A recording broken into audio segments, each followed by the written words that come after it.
Trump unveils Gaza peace plan. But yeah, that's it. And then this morning I woke up early. I was doing a documentary this exact morning, which is why I'm late, for the record. I woke up early. I worked out. I got back, took a shower, did a documentary, an Al Jazeera documentary. So that's the reason why I'm late. Have you watched Gachi Akuta? Yeah, I'm caught up with it. I'm caught up with Gachi Akuta. It's pretty good. Anyway, Trump unveils Gaza peace plan. 2 mass shootings by MAGA get little attention from the admin as they lie about left violence. What else? Trump met Netanyahu. Ta-Nehisi quotes ex-Ezra Klein, and so much more news. France on Wednesday. Then Eric Adams dropped out too. Oh yeah, I can't believe I forgot that Eric Adams dropped out. Drops out. Do we have a Turkey fell while you were gone? Yeah, we lost a brave warrior for the Turkish cause. We had a stronghold. We had a strong foothold in American politics with loyal Eric Adams, and we lost him. Anyway, he missed the deadline, so he's still in. So he can still win if you vote for him. I'm gonna be honest. He can still win if you vote for him because he's still on the ballot. All right. In any case, ladies and gentlemen, do we have a blast off meme or not? Yeah, we have the military in Portland. Trump is live with BB. I'm gonna go right to it right now. Shit, I always do this. It's so messed up. Wait, where is it? And I try my best too to make sure that I don't fuck it up. Did you shave? No, but I also have the zits have grown again even after the intervention. Anyway, do we have a, yeah, I have a Howard Rubin thing. Don't worry, I'm gonna talk about that. But yeah, let's do it. Let's blast off. All right, that's a good one. Okay, Trump unveils Gaza peace plan. No star patch, you fell off. You already know, baby. I'm Mr. Fall Off. I wish I could fall on one of these days. Anyway, let's get started. This is quick and fast and easy. Allies, good people. All right, we're obviously going to be covering the Trump Gaza peace plan and how shitty it is and what it actually spells. And this was obviously after a tumultuous back and forth with the Israeli officials because Benjamin Netanyahu had some unique considerations. So we'll take a look at exactly how this works. Obviously, we'll talk about the medbed conspiracy theories as well. They really want they want the hostages back. That includes the probably 32 bodies that we're talking about, 20 people that are living, 32 or so people that are dead. And they want to have peace. So let us not forget how we got here. Hamas was elected by the Palestinian people. Israel withdrew from Gaza thinking they would live in peace. Remember that a long time ago, they withdrew. They said, you take it. This is our contribution to peace. But that didn't work out. That didn't work out. It was the opposite of peace.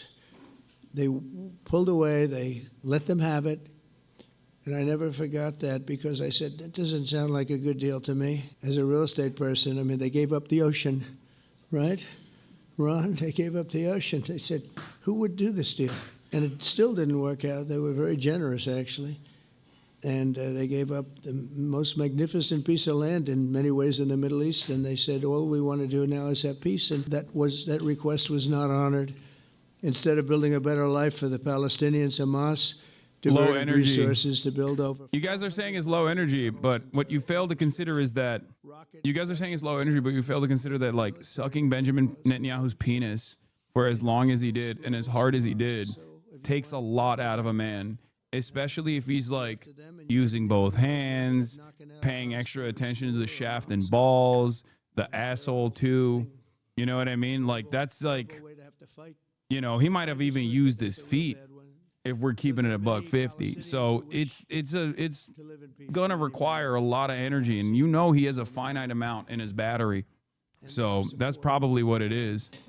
I challenge the Palestinians to take responsibility for their destiny. My mom is listening. Well, your mom probably also knows that Donald Trump was eating Benjamin Netanyahu's ass earlier before he got up on that stage. To a brighter future. They don't want the life that they've had. They've had a rough life with Hamas. If the Palestinian Authority does not complete the reforms that I laid out in my vision for peace in 2020, they'll have only themselves to blame. We're giving them an amazing Hamas rejects footprint, this, you and have they our full amazing backing to do support what you from need the to leaders do. of the Arab world and the Muslim world, the great leaders. These are great leaders. These are unbelievable leaders that have built great countries and very wealthy countries. What the future holds for the Palestinians, no one really knows. Focused on ending the war immediately, getting all of our hostages back, getting everything back. Hard to believe when you even say it. And creating conditions for durable Israeli security and Palestinian success. Israeli security is going to be involved. We're going to help you. We'll be there with you in terms of helping with security. We want to make sure it works. We just want to make sure it works. There shouldn't be a shot fired. Now, there will be, I guess, because that's the way it seems to be, but there shouldn't have to be within a few days. There shouldn't have to be a shot fired. Maybe for eternity. Wouldn't that be nice? I hope it's true. I can tell you the leadership of that region feels that there's a good chance of it being true. So this will lead to this agreement that we're talking about will lead to a sustainable long-term peace. No president in history has been a greater friend of the state of Israel than I have, in addition to negotiating the he ain't wrong. Abraham He ain't Accords. wrong. I like to say it that way because He is a great friend of real people, that's Israel. what they call Abraham. I would say Abraham, but it's so much nicer when you say Abraham. What? So much more elegant. So fucking stupid. But yeah, the Trump Abraham, and nobody thought that could be done. We have 4 countries, and God, Sleepy Joe Biden didn't do a thing. He didn't even know We're what the led hell by they were. madmen who are We should have had incredibly them pulled up, stupid but I and think this incredibly will also violent lead and to incredibly vile. packing them. And who knows, maybe even Iran can get in there. I hope. We hope we're going to be able to get along with Iran. I think they're going to be open to it. I really believe that. But they could be a member. I long ago said, I'll bet you at some point Iran will be a member of the Accords. And little did I realize it was going to take this turn. That was some turn we did with the B-2s. But I think they might very well be there because it's a great thing for them economically. I recognize the eternal capital of Israel. I opened the American embassy in Jerusalem. That was something that everyone said would never be done, could never be done. Virtually every president for many, many years, for decades, would campaign on making Jerusalem the capital of Israel. They campaigned on it over and over. Is that right, Steve? Is that right? Everyone, and when they got to it, and I understand why now, because it was so, when I got to office, I campaigned on it too. I said, we're going to make it. And then I'd get calls from the leaders of various countries saying, please don't do it, please don't do it. It'll end the whole world, please don't do it.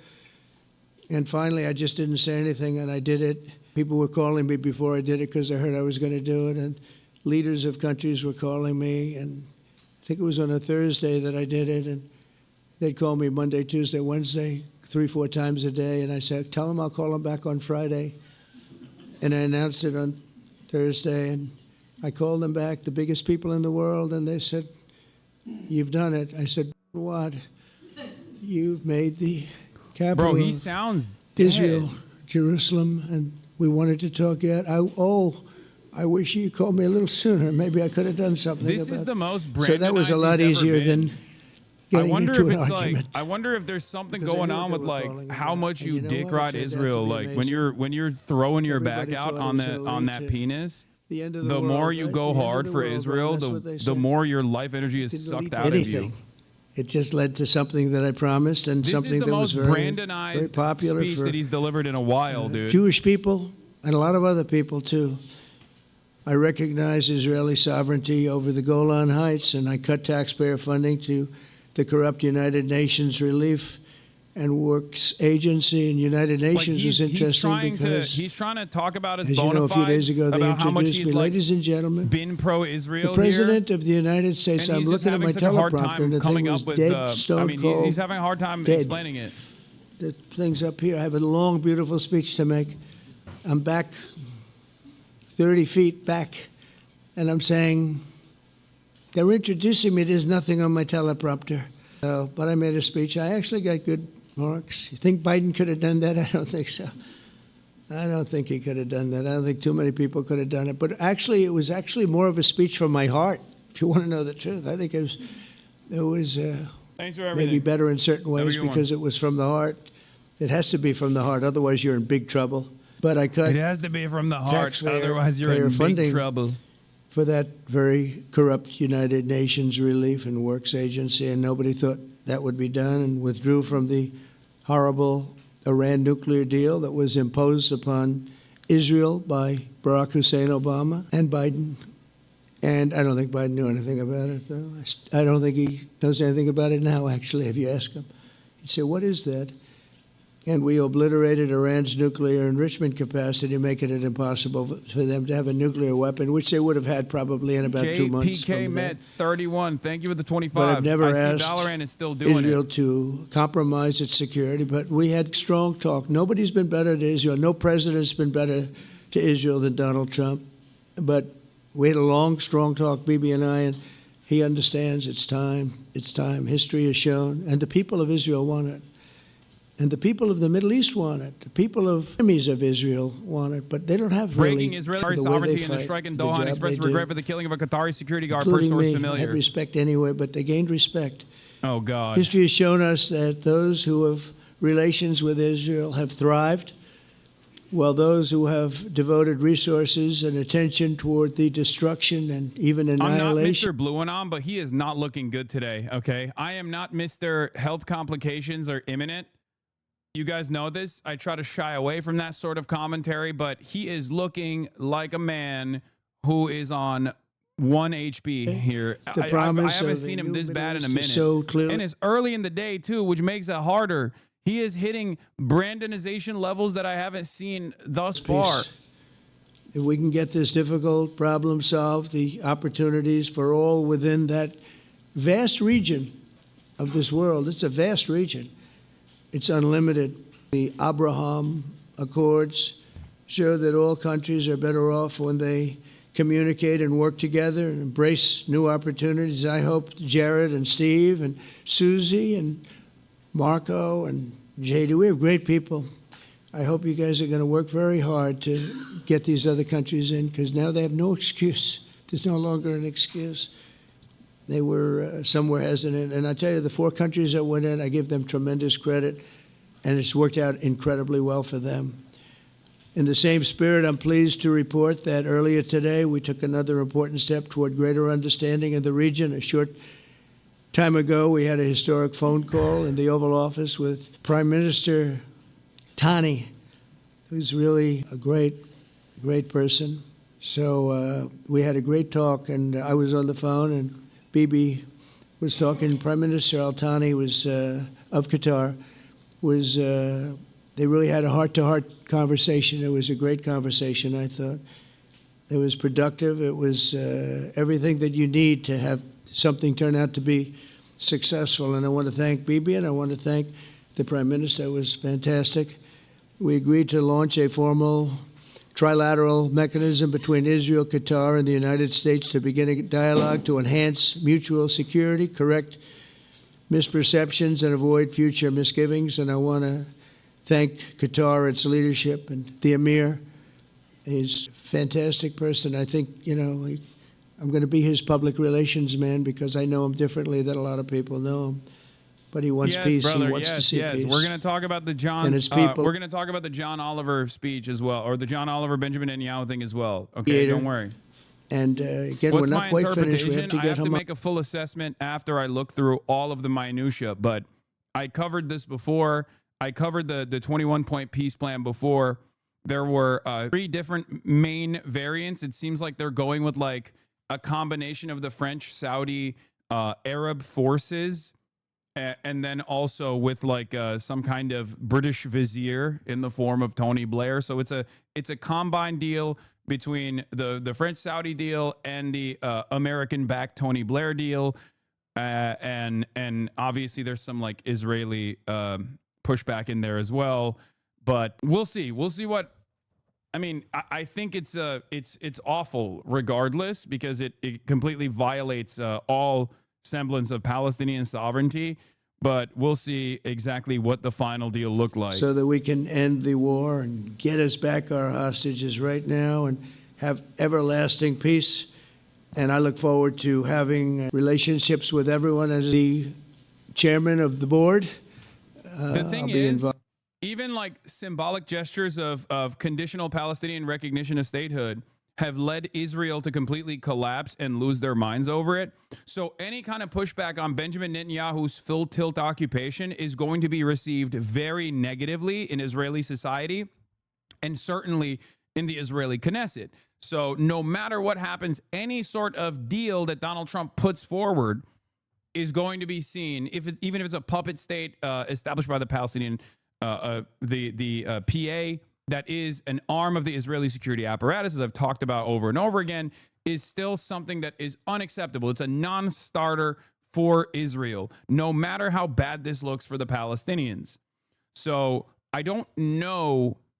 I don't know where this is going to go regardless. For his partnership, and I want to thank all of the leaders, the kings and the emirs and the presidents and prime ministers, people I mentioned. And they've been absolutely fantastic to work with, and it's just happened very quickly. It's happened from a couple of weeks before I had a couple of meetings, but a couple of weeks before we went to the United Nations, and we had some incredible meetings. It all came to place. It all took place, and everybody wanted to be a part of it. I don't have anybody that's saying we don't want anything to do with it. It's just the opposite. And I'll tell you, a couple of years ago, a year ago, I don't think we would have had this kind of participation, Mr. VP, right? I don't think we would have had. It's been amazing. The participation was 100%. Everybody wants to be a part of it. And everybody, those very strong countries, everybody wants it to work. So, Bibi, congratulations on this. I think this will be your crowning achievement, frankly. America is hotter from the standpoint of weather than anybody has ever seen before. I'm talking climate change levels, apocalyptic. Mr. President, all right, let's first see what I want this to thank fucking you asshole for has to say. graciously hosting me once again in the White House. Satan Yahoo. And second, I want to thank you for your friendship and for your leadership. From Jerusalem to Tehran, from the Golan Heights to Gaza, you've proven time and again what I've said many times. You are the greatest friend that Israel has ever had in the White House. And Mr. President, you and I both know it's not even close. While you focus at home on making America great again, your leadership abroad is changing the world for the better, ending wars and advancing peace. I believe that today we're taking a critical step towards both ending the war in Gaza and setting the stage for dramatically advancing peace in the Middle East. I think beyond the Middle East, very important Muslim countries. I support your plan to end the war in Gaza, which achieves our war aims. It will bring back to Israel all our hostages, dismantle Hamas's military capabilities, end its political rule, and ensure that Gaza never again poses a threat to Israel. We would not have achieved this turning point. Why does Bibi support the ceasefire if the plan calls for an end to the war? courage Bad for him? and No occupation, sacrifice annexation, bad for him? Is there of something our for Bibi that we're not incredibly seeing? brave soldiers. I have to look through the actual minutia, like lions but I think the reason why he's doing defend the this is people of because Israel. the reason why he's saying they yes to serve it is on the probably front because he line knows that the deal is so war fucking between bad civilization for any sort of Palestinian militancy that he knows that they'll say President, no to it. So this will make him look like he's not When the our two spoiler countries for stand once. shoulder to shoulder, He knows that Hamas will never agree to the full achieve the demilitarization of impossible. Gaza, even though Hamas might actually end up agreeing to it just to see if Israel will violate the deal regardless. But a decisive blow against Iran's nuclear and ballistic missile I think program. ultimately, because America Your and bold Israel are decision tied to the hip to send here, those B-2s given what they have done so the far, region any safer sort of back and forth here and the world is safer. simply for the cameras. Now, under your Because I don't think Benjamin Netanyahu has taking been the an next step autonomous figure in this, to win right? the war I know I joke often about like how, peace. Trump is obviously letting Benjamin Your plan is Netanyahu consistent dominate with and the blah, blah, blah, all this shit. my But government like, set for the end of the war. But I will say, I think that all of this, all of these dealings, all of these associations, all of the back and forth is just pure show. And ultimately, their grand design is still to allow Israel to take full control over the Gaza Strip. So I suspect that this will make it easier because they'll use the legislation, they'll use the advancement of demilitarization, and then inevitably let Israel come in and kick the coverage. That's what I suspect is going to happen.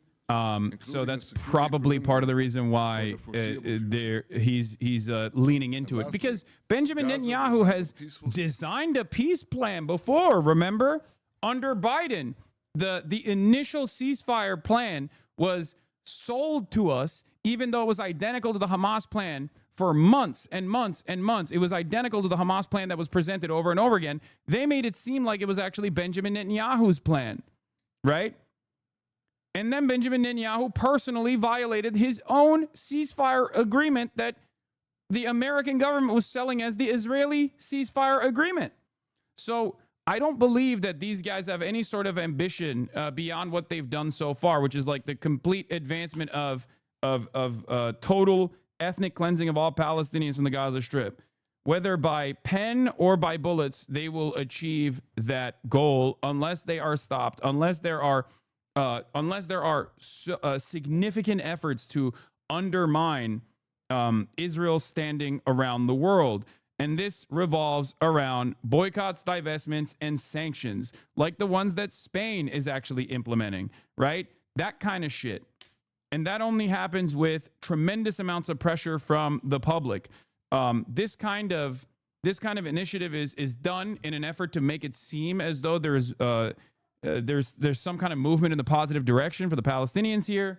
But the reality of the matter is it's just a pressure valve. It's a response to all of the ongoing efforts, all of the ongoing union efforts as well in places like Italy, for example. And this is their, oh my God, Trump is falling asleep. This is their way to try and manage the conversation. Okay? Please, I beg, if you talk about Moroccan youth, it will be a game changer for our cause. I don't know what you're talking about, man. I have no idea what's going on. Can be done the hard way, but it will be done.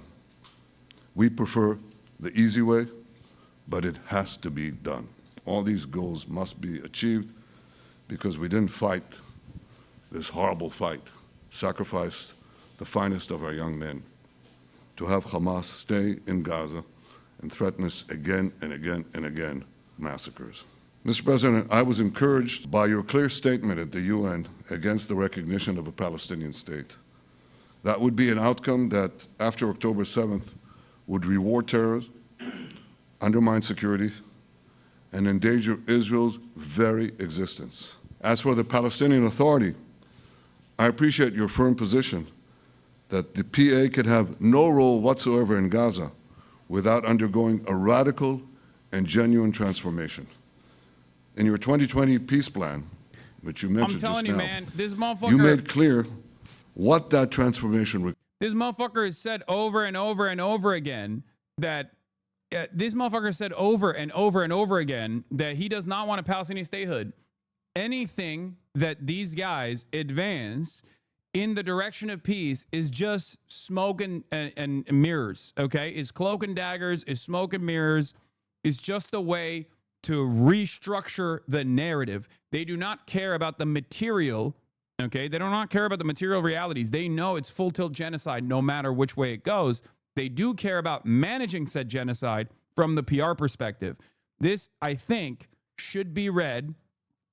This should be read in the same exact way that these guys have supposedly implemented ceasefire initiatives in the past. A way to say Hamas is the spoiler here. Hamas is the spoiler here. And they just like keep putting forward like maximalist positions over and over and over again in an effort to lay the blame of the setbacks on Hamas while they just continue fucking killing people, because Israel hasn't stopped its bombing campaigns. Israel did not stop its bombing campaigns when Benjamin Netanyahu was speaking at the UN General Assembly. Israel did not stop its bombing campaigns this morning while this was happening. They are still actively and tirelessly working to complete the genocide. Okay? Abraham, however you want to call it. Under your leadership, Mr. President, we can re-energize the Abraham Accords that we forged 5 years ago. We can expand them to many more Arab and Muslim nations that choose moderation over extremism. I think there's an opportunity here. It's not going to be easy. It's tough going. But I think if we succeed, you're absolutely right. We're going to open possibilities that nobody even dreamed of. But I think we dream of them. As you've told me, Mr. President, and you've told the world many, many times, you said, remember October 7th. Remember October 7th. And we do. We will never forget the horrors of October 7th, and we will do whatever is necessary to make sure they don't happen again. Since October 7th, Israel's enemies have learned a hard truth. Those who attack us pay a heavy price. Those who partner with us advance progress and security for their peoples. President Trump just said it. It's also in the Bible. Dude. It says, those who will bless you will be blessed, and those who will curse you will be cursed. And that's actually what is happening. We want the blessings. I think we've done a lot in the past 2 years to end the curse. We're not finished, but we've done a lot. And we've done a lot together to end the curse. I want to thank your entire team for their efforts to get to this point. I especially want to thank Steve Witkoff and Jared Kushner for their indefatigable work to bring Israel and Arab states in the region closer together. I am deeply grateful to both of them for their work. We had a phone call today just to make it clear. I said to the Prime Minister of Qatar, Israel was targeting terrorists, wasn't targeting Qatar. And of course, we regretted the loss of the Qatari citizen, wasn't our target. And I very much appreciate President Trump's proposal to have a trilateral body, the United States, Israel, and Qatar, to work out respective grievances. There are quite a few. But if we could try to mitigate them or put it on a different footing, I think that'll be good for everyone. Above all the people, the fine team, and many helpers who've done this, I want to thank you, Mr. President. History has already shown that under your leadership, Israel and America can change the face of the Middle East. And today I'm hopeful that your plan to end the war in Gaza will do so again and do so soon. It will free our hostages, end Hamas's tyranny in Gaza, and enable a more secure and prosperous future for the peoples of our region. Thank you, Mr. President. May God bless America. May God bless Israel. May God bless the indispensable alliance between our countries.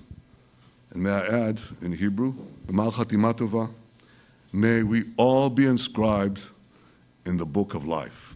Thank you. Thank you very much, Bibi. I think while we wait for these documents to be signed and get everybody in line, I think it maybe is not really appropriate to take questions. I'm meeting with, as you know, what the fuck? A couple of Democrats in a little while about the country. Oh, government shutdown, keeping our country open. They're going to have to do some things because their ideas are not very good ones. They're very bad for our country. So we'll see how that works out. But this is something that was really historic today. This was something that was amazing. I think, Bibi, I mean, depending on you, I think while we're waiting for signatures and waiting for approvals from a lot of different countries that are involved in this, we probably shouldn't take questions? Or would you like to take a question or two from perhaps Jesus a friendly Christ. Israeli reporter, if there's such a thing? Jesus Christ. It's a very, very tough proposition. God, what a dick sucker. Mr. Oh my President, God. I I would go by can't your stand instinct this that this is, motherfucker, bro. We'll have enough time for questions. Let's settle the issue first. He doesn't know that Benjamin Netanyahu hates Israeli reporters, by the way, with the exception of like maybe 2 channels that he was directly prosecuted for, ironically enough.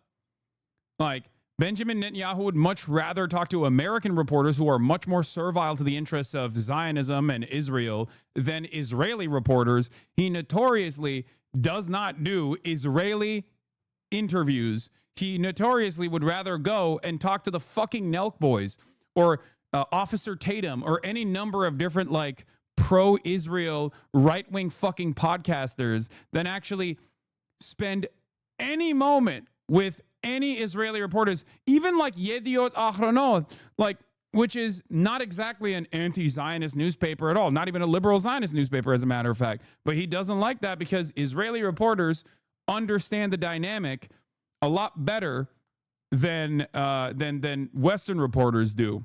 So that's why he said, no, I'm not going to talk to anybody. Israeli reporters be like, this is unacceptable once you drop the nuke. No, you're wrong. Remember, in Israel, there is no need to soften the propaganda. In Israel, there is no need to make, like, New York Times has a different approach to covering Israel than Haaretz does, than Ynet does, than Jerusalem Post does. And the reason for why is because there are internal domestic affairs that are taking place in Israel, and that they don't need to like do the Israel is doing this for a righteous cause propaganda that like the New York Times has to do for the Western audiences. Because if the New York Times actually would cover Israel honestly, then most people would have the same opinions that we have here at this broadcast. The reason why we have arrived at the position, the anti-Israel position that we've arrived at, is because of Israel's actions and its conduct. There is no reason by Israeli outlets to manage or soften or temper the Israeli violence. They actually take that. They actually are fully on board with that as a society, which is precisely why they can be critical of Benjamin Netanyahu, knowing full well that like if Benjamin Netanyahu weren't the prime minister, anyone else that comes after would probably manage the conflict in an identical fashion. New York Times, on the other hand, can't do that. In any case, just came here for the briefing. What a fucking nightmare. I know. We're going to talk about that in a second. So, couple high notes here. Breaking: Israeli Prime Minister Benjamin Netanyahu spoke on the phone with the Prime Minister of Qatar, Mohammed bin Abdulrahman Al Thani, and apologized for violating Qatari sovereignty in the strike on Doha and expressed regret for the killing of a Qatari security guard, per source familiar. The call took place during the meeting between Netanyahu and Trump. Does this mean anything? I don't think so. Does this mean that Israel will never violate the sovereignty of other neutral parties or parties that are also a part of the American security apparatus in the region? If you believe that, you are a fucking moron. Okay? There are clips of Trump. Yeah, clips of Trump announcing the Board of Peace. But basically, I still see this in the same way that I've seen previous ceasefire negotiations with maximalist positions that are designed around managing the PR of the genocide rather than actually ending it, right? And that's precisely what's going on here as well. Alex Ward, who is the national security reporter at Wall Street Journal, has an interesting take on this. Old plan: Hamas, release all the hostages or Israel can keep attacking you. New plan: Hamas, agree to all 20 points of my plan, which includes the release of hostages or Israel can keep attacking you. That is exactly what this is. Okay? It's the same old, same old. It's just a way to manage the PR. One of the key Hamas demands has been that Trump himself guarantee a ceasefire because they don't trust Netanyahu. Trump's twist on that demand is to create a board of peace and name himself the chair. He also had some rather stinging words towards Netanyahu. He continuously mentions October 7. Trump said of Netanyahu, he can never forget October 7, but thousands have paid the price for that. And now it's time to get our hostages back and get back trying to build something that's really great. He also noted that there are regular protests in Israel against Netanyahu, alluding to the fact that Trump is actually more popular in Israel than Netanyahu. I noticed they have large crowds gathered all the time in Israel, and they have my name up. They like me for whatever reason. Bibi, I don't know. But they say two things: please get the hostages back and end the war. So I think it's a very popular thing you're doing. He's a warrior. He doesn't know about getting back to a normal way of life. But now the people want to get back to peace. Once again, this is all a byproduct of the pariah state that Israel has become. This is making it harder for America to continue offering maximum loyalty to Israel because it makes people frustrated. It makes the Western populations frustrated. This is the reason why all of the Western leaders, if you've noticed, have taken symbolic actions against Israel. And that alone is an indication that people are going to literally overthrow their governments if they don't fucking do something at this point. You know, people are recognizing that democracy is a failed enterprise because of the ways in which they have made such reasonable demands and yet gotten nothing in return for such reasonable demands, such as stop the genocide, right? I cannot repeat this enough, okay? The conditional recognition of Palestinian statehood is an exit ramp for Israel to continue Zionist domination. And yet Israel is so invested in permanent warfare, in permanent death and destruction, partially because when the dust settles, Benjamin Netanyahu is not incorrect in his assessment that this will collapse Israeli society. Okay? Because Israeli society is held together by pure domination of the Palestinians right now. That's the only thing, that is the only glue that holds Israeli society together. Permanent domination of Palestinians and all Arab states around Israel is the only thing that keeps the Israeli society going, where they go, oh, this is a security concern now. We have to bomb Lebanon. Oh, this is a security concern. We have to bomb this country, that country. Once that goes away and you have civilians, NGOs, human rights organizations, and the international community storm Gaza with a sea of support, it's going to be so over. It is going to be so over for any kind of PR initiative that Israel could launch. And I think Benjamin Netanyahu understands that. Benjamin Netanyahu recognizes that reality, which is why he can't afford peace, because peace would mean the complete collapse of Israel at the domestic front due to how much more pressure will advance on Israel on the international front. That is where we are at currently. I don't think it's because Benjamin Netanyahu is more concerned about his career and not being arrested than the stability of Israel. I think that he is an actor. He is an actor that is advancing the overall Zionist project and its interests, and also an actor that is advancing America's interest in the region of Israel's domination. That's all this is. I don't think that someone like Benjamin Netanyahu will be punished so severely for the corruption charges that he has because he fucking bribed like news outlets or something for positive coverage. That kind of shit is so manageable. Dude, he is doing a genocide. He can't even go over fucking Spanish airspace right now, and he's still able to freely travel to the United States of America. What makes you think that that is an issue of consequence? At most, he'll just fly to America and remain in the United States of America for the rest of his fucking life, and then Israel will not punish him at all. Are you kidding me? That's inconsequential. Benjamin Netanyahu, just like any other leader that will come after him, and just like any other leader that came before him, is simply an actor that is following the interests of American empire and Zionism, okay? Ali Harb from Al Jazeera says, I think this is dead on arrival. Hard to think Palestinians who have sacrificed so much would hand the keys to Trump and Tony Blair in exchange for vague promises of peace and prosperity and no timetables for Israeli withdrawal or even talks of self-determination. Yeah. Palestinian sovereignty is the most consequential aspect of Palestinian statehood. You cannot achieve sovereignty through demilitarization, especially as a genocide is ongoing, with no hardline guarantees on military withdrawal and no clear-cut, well-defined positions on how this withdrawal is going to look. And then handing over Palestinian sovereignty to a Western government is ridiculous.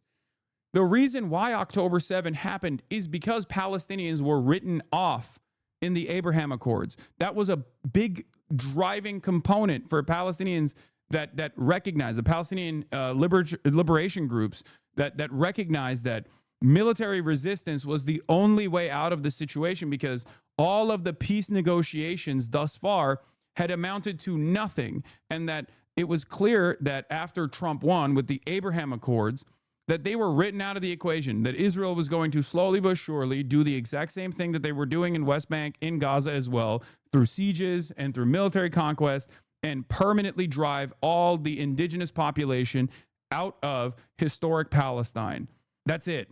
And it would not stop there anyway, which is precisely the reason why it's crazy that the GCC and Gulf states in general don't even recognize that they are in the crosshairs directly as well. But here is Jake Sherman summarizing the plan to end the war in Gaza. Gaza will be a de-radicalized terror-free zone that does not pose a threat to its neighbors. Gaza will be redeveloped for the benefit of the people of Gaza, who have suffered more than enough. If both sides agree to this proposal, the war will immediately end. Israeli forces will withdraw the agreed-upon line to prepare for a hostage release. During this time, all military operations, including aerial and artillery bombardment, will be suspended. What they are banking on is the discontent from the Palestinians that have suffered so much. They have experienced the genocide. They have suffered so much violence. They've seen Virtually all of their family members get wiped out or gravely wounded in the process. Their entire civil society has collapsed in and of itself. And of course, they want peace. They want an end to this bloodshed. They want an end to this genocide. Israel very clearly has a maximalist position of just like purging all Palestinian life from the Gaza Strip. They do not want that, but also they just want this war to end. They just want this genocide to end, which is an understandable position. This is why, after all of the military pressure, after all of the pressure that is created through the genocide, they are banking on the Palestinian population to tell Hamas, like, please take this deal. Please take this deal. I'm not so certain that the demilitarization aspect of this, regardless of whether Hamas is in charge or not, because it's very clear that Hamas doesn't give a fuck about like continuing to govern Gaza, but they do care about ensuring that there is some semblance of a militarized force that isn't completely disarmed in this process. Understandably, you can't have any sovereignty without a military, and a demand to disarm in the process of a genocide is a ridiculous demand to make, right? Obviously, it's clear to me that this maximalist position that creates like a European viceroy, right? A colonial vestige here, completely dominating Palestinian lives at the behest of and the directive of Israel eventually, because Tony Blair is basically an agent for American imperialism and of course Zionism as well. If they were to set something like this up with Western powers controlling Palestine, whatever it looks like, then Palestinians still don't have any sort of sovereignty whatsoever. Within 72 hours of Israel publicly accepting this agreement, all hostages alive and deceased will be returned. Once all hostages are released, Israel will release 250 life sentence prisoners plus 1,700 Gazans who were detained after October 7, 2023, including all women and children detained in that context. For every Israeli hostage whose remains are released, Israel will release the remains of 15 deceased Gazans, which, by the way, again, look at that. They have 10,000 plus hostages in Israeli prisons, Palestinian hostages in Israeli prisons. Interesting admission here is that they are releasing 1,700 Gazans who were detained after October 7. After October 7. These are the doctors, the nurses, the teachers, the people that they actually shackled and tortured, sometimes raped to death in the concentration camps, like Sideh Tayman. Okay? These are people that were unjustly detained and tortured in their concentration camps. And it's not even all of them. It's just some of them, 1,700 of them. They did this so that they can have an additional bargaining chip without even putting a dent to the 10,000 plus Palestinian prison population in Israel, that many of which were also packed up in the West Bank and continue to be arrested in West Bank under military tribunal inside of military detention facilities that have a process called administrative detention, where it is a permanent hold no matter how young you might be. Israel has also internally decided that they can now offer the death penalty for Palestinian prisoners inside of administrative detention. So they're going to start killing them as well, for the record. Full-blown death camp, concentration camp to death camp change is happening imminently, happening in front of our eyes, in real time, in broad daylight, okay? Once all the hostages are returned, Hamas members who commit to peaceful coexistence and to decommission their weapons will be given amnesty. Members of Hamas who wish to leave Gaza will be provided safe passage to receiving countries. Upon acceptance of this agreement, once again, this betrays what Hamas has done so far. This is written by an Israeli. This part is a fundamental misunderstanding of what Hamas is doing. They still operate under the same notion that Israeli leadership has, which is that these guys are out of step with Palestinian population. They're not actually invested in developing sovereignty for the Palestinians. They're not invested in ending the occupation. They're simply covering their own asses. That is why they put provisions like this in a bill such as this one, and they have made this demand known over and over again, whereas the Hamas militancy has refused over and over again. This also goes along with all of the fucking fake bullshit that they presented about Yahya Sinwar potentially being all the way in Doha, escaped under the tunnels, or if he's even in a tunnel, system under Gaza, he's probably strapped to like numerous Israeli baby hostages or whatever the fuck. It turns out he fucking was killed fighting till the last breath. So obviously that was bullshit. In any case, upon acceptance of this agreement, full aid will be immediately sent into the Gaza Strip. At a minimum, aid quantities will be consistent with what was included in the January 19, 2025 agreement regarding humanitarian aid, including rehabilitation of infrastructure, water, electricity, sewage, rehabilitation of hospitals and bakeries, and entry of necessary equipment to remove rubble and open roads. Think about this. How is this a part of the negotiation? This negotiation is a recognition of the genocide. Okay? This is a recognition of the genocide. This means that both the American parties and the Israeli parties recognize that they have stopped aid from going into the Gaza Strip, something that they've denied over and over again, for the record, because they know it is a violation of international human rights. All the standards in warfare, even before international human rights existed as a concept, this is a violation of that, right? So they are recognizing it. They're recognizing that they're admitting that they're doing war crimes, and they're using war crimes against a captive civilian population as a fucking bartering chip. How insane. This means every single thing that they are going to allow, if Hamas agrees to it, was a thing that was going on up until this very point. This is a clear-cut recognition of the severe violation of human rights that Israel is committed to in this genocide. Okay? I hope this opens up more people's eyes to the reality, the utter devastation that Israel has channeled throughout this genocide. Okay?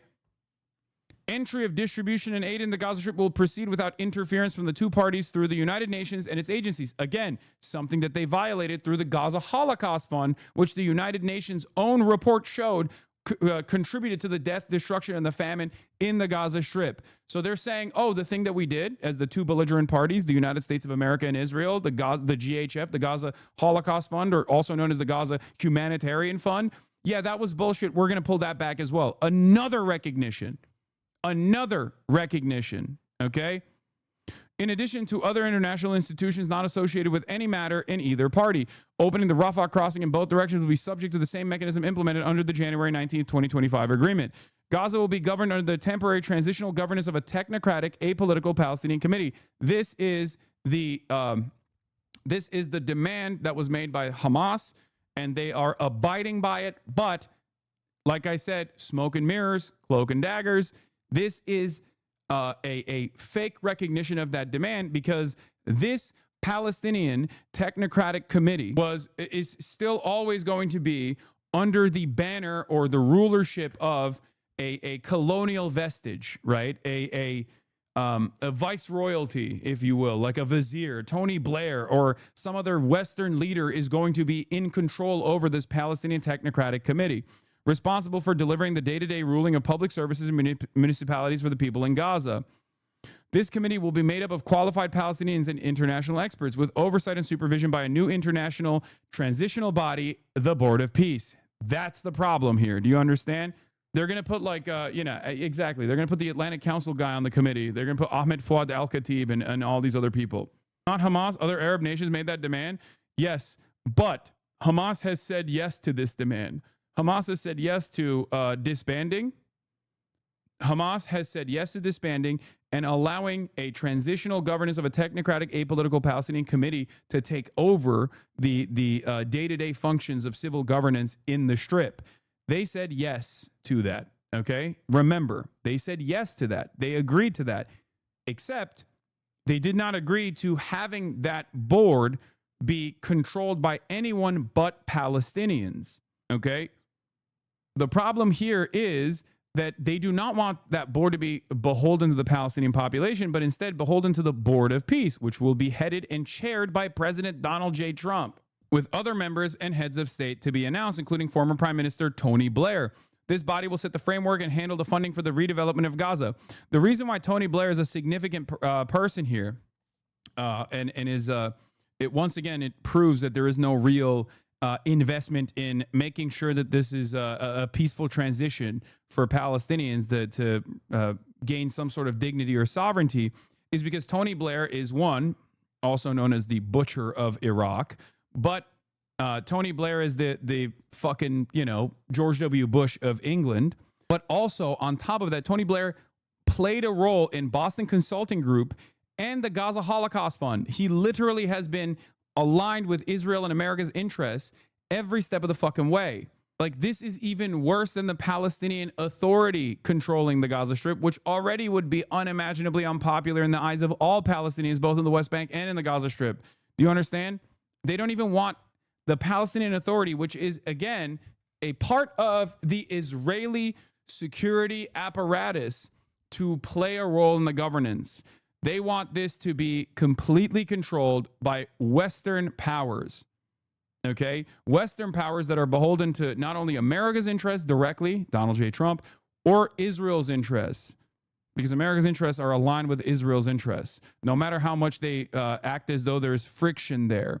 This body will set the framework and handle the funding for the redevelopment of Gaza until such time as the Palestinian Authority has completed its reform program, as outlined in various proposals, including President Trump's peace plan in 2020 and the Saudi-French proposal, and can securely and effectively take back control of Gaza. Like I said, the competing plans here were the Trump peace proposal, this one, and it has some components of the Saudi-French proposal as well.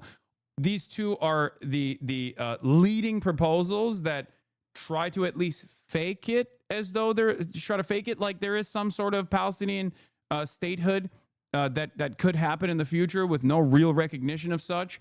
But Israel has said no to all of this thus far. So the reason why Israel's saying yes to it means that they probably secured additional secret recognitions for allowing Israel to do whatever the fuck it wants to do, to continue doing whatever the fuck it wants to in the Gaza Strip. And yes, Hamas is saying they just found out about this deal. We were not informed on Trump's plan before its announcement, and its terms are close to the Israeli vision. What happened was an attempt to suppress the international momentum and recognition of Palestinian statehood. That's what Hamas official Mahmoud Mardawi said just now. And they were lying this whole time. We're like, Hamas knows this deal is imminent. They were always lying, as I covered over and over again, obviously. And also, the White House's talking points regarding this plan say a reform PA will eventually take over from whatever this transitional entity in Gaza is. Netanyahu, in his remarks, seems to have ruled out PA involvement and expects full Israel control of Gaza's border and security. This is why I said this bill is dead on arrival, and it's actually put together to manage the PR around Israel's genocide. It's not to actually stop Israel's genocide. Do you understand? Unfortunately.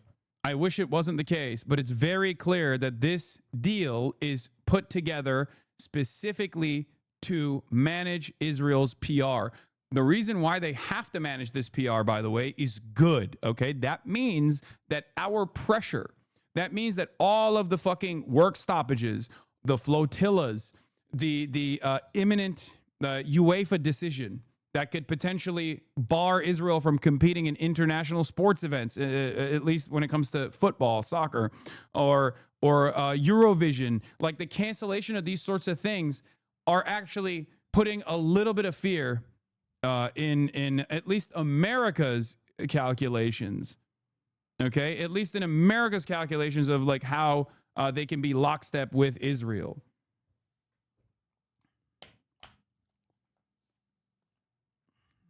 This is not an opportunity to pull back and look at this and go, oh, we've done it. This is a victory.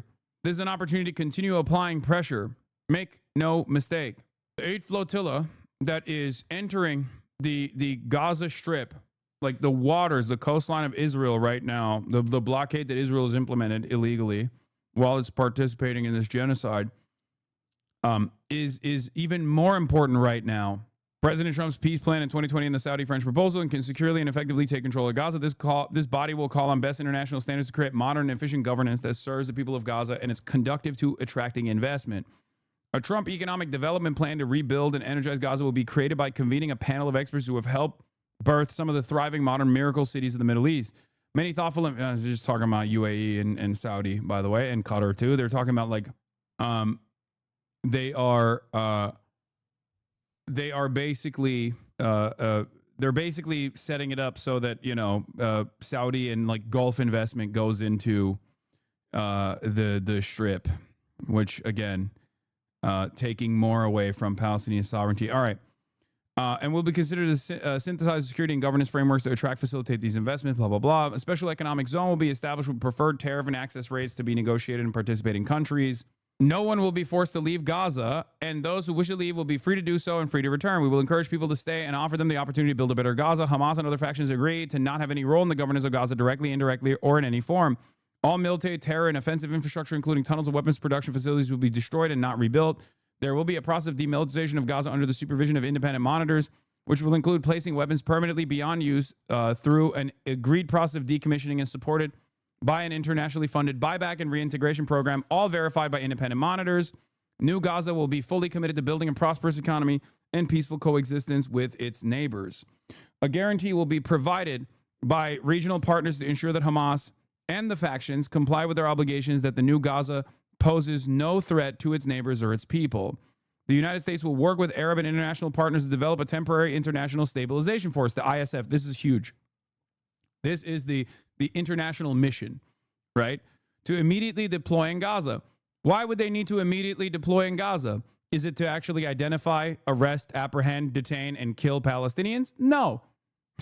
It's so that Israel stops blowing up Gaza. Just make no mistake. Like, the very fact that they are putting this in the plan is because they know how Israel operates. Okay? Will it end up working in the way that I mentioned, which is to apprehend, detain, kill Palestinians that they declare are members of the resistance forces? Probably. But if they were to do that, actually, I think that would be a devastating international crisis. So who knows? The ISF will train and provide support to vetted Palestinian police forces in Gaza and will consult with Jordan and Egypt, who have extensive experience in this field. This force will be the long-term internal security solution. The ISF will work with Israel and Egypt to help secure border areas, along with newly trained Palestinian police forces. It is critical to prevent munitions from entering Gaza, to facilitate the rapid and secure flow of goods, to rebuild and revitalize Gaza. A deconfliction mechanism will be agreed upon by the parties. Israel will not occupy or annex Gaza. As the ISF establishes control and stability, Israel's defense forces will withdraw based on standards, milestones, and timeframes linked to demilitarization that will be agreed upon between the IDF, ISF, the guarantors, the United States, with the objective of a secure Gaza that no longer poses a threat to Israel, Egypt, or its citizens. Practically, the IDF will progressively hand over the Gaza territory it occupies to the ISF according to an agreement they will make with the transitional authority until they are withdrawn completely from Gaza, save for a security perimeter presence that will remain until Gaza is properly secure from any resurgent terror threat. In the event Hamas delays or rejects this proposal, the above, including the scaled-up aid operation, will proceed in the terror-free areas handed over from the IDF to the ISF. An interfaith dialogue process will be established based on the values of tolerance and peaceful coexistence to try and change mindsets and narratives of Palestinians and Israelis by emphasizing the benefits that can be derived from peace. While Gaza redevelopment advances and when the PA reform program is faithfully carried out, when they say the PA reform program, they're literally talking about like, you're not allowed to say anything mean about Israel as a Palestinian. That's what they're talking about, for the record. Because like, for them, remember, this has been like a major component. They think that like Palestinians hate Israel because they're taught to hate Israel at school at an early age. And it's like, no, dipshit. They fucking hate Israel because Israel's doing a genocide. And Israel has had a permanent occupation over Palestinians for their entire lives and have blown up the fucking school. That's how people learn to hate Israel. Okay? The conditions may finally be in place for a credible pathway to Palestinian self-determination and statehood, which we recognize as an aspiration of the Palestinian people. The United States will establish a dialogue between Israel and the Palestinians to agree on a political horizon for peaceful and prosperous coexistence. Here is the initial implementation. IDF current line of control. Initial withdrawal with the hostage release. And then the second withdrawal was when the ISF mobilized per standards set within the Trump plan. And then the third withdrawal will be the security buffer zone, which is still like a couple miles into the Gaza Strip. If you recall, they blew up. If you remember, this was always a part of Israel's plan as well. There's a reason why they blew up every house and every building inside of Gaza that was like in the 3 mile line, I believe. That is the third withdrawal line, the security buffer zone, as they called it. When we were saying, like, why the fuck are they blowing up schools and all these, like, buildings and shit and engaging in these sorts of demolitions, which they obviously advanced all around the Strip. They blew up everything in the Strip at this point. But the reason why they did this is because they wanted to create a security buffer zone between the Gaza Strip. This security buffer zone, as you can see, also includes the Philadelphia corridor as well. That's right here. The corridor between the Egyptian state boundary and the Gaza Strip. Truly abysmal, and yet another clear-cut demonstration of Western chauvinism, and it totally writes out Palestinians and their demands and their wishes, and simply uses the genocide, the ongoing genocide that they basically damn near admit here that they're conducting, as a bargaining chip. They're like, my way or the highway. We're just going to either keep doing the genocide and we're just going to keep slaughtering all of you, or we're just going to do it later down the line, but after you have completely demilitarized. Demilitarized in the process of an ongoing genocide, mind you. Okay? Jeremy Scahill says, important fact that no one mentions, on August 18th, Hamas formally agreed that 98% of the Gaza ceasefire terms that the U.S. and Israel demanded. Israel then attempted to assassinate the Palestinian negotiators in Doha, and now the Trump admin claims it has a new ceasefire plan. That's also something to consider as well. Anyway, here is the 20-point plan from Drop Site. We already covered it. Do you think Hamas will accept? I don't know. I don't think they will. They just received it for the first time. Like, Hamas saw this plan at the same time that we did. Okay? If you want to understand, like, is this a real initiative for a ceasefire? It's not. They saw it. They saw it. And they haven't even been presented with the plan up until now. They've only seen it in the on the news, because this was a plan that has pieces from previous Hamas negotiations. It has a plan. It was a plan that was completely concocted with the United States of America. France and Saudi plan is another one, and also Israel. This has not been presented. Hamas has played no role in the framework of and the development of this plan, with the exception of previous ceasefire negotiations that they've agreed to. Hamas fighters in chant learning of this. I'm crying. No, they're not learning from me. I don't think they're tuning in to twitch.tv/Hasanabi. Let's be real. But yeah, this is the reason why I said that it's most likely just another fake maximalist plan. And also Trump obviously said that if Hamas rejects the deal, Bibi, you have our full backing to do what you would have to do in Gaza, which is, again, what Bibi has been doing anyway. Okay? And here are some of the moments from the presser summarized here on Sky News. To ensure the success of this effort, my plan calls for the creation of a new international oversight body, the Board of Peace, we call it, the Board of Peace, sort of a beautiful name, the Board of Peace, which will be headed, not at my request, believe me, I'm very busy, but we have to make sure this works. The leaders of the Arab world and Israel and everybody involved asked me to do this, so it would be headed by a gentleman known as President Donald J. Trump of the United States. That's what I want, is some extra work to do, but it's so important that I'm willing to do it, and we'll do it right, and we're going to put leaders from other countries on, and leaders that are very distinguished leaders, and we'll have a board, and one of the people that wants to be on the board is the UK former Prime Minister, Tony Blair, good man, very good man, and some others. And they'll be named over the next few days. And it'll be quite the board. Working, everybody wants to be on it now. I don't know if that had anything to do.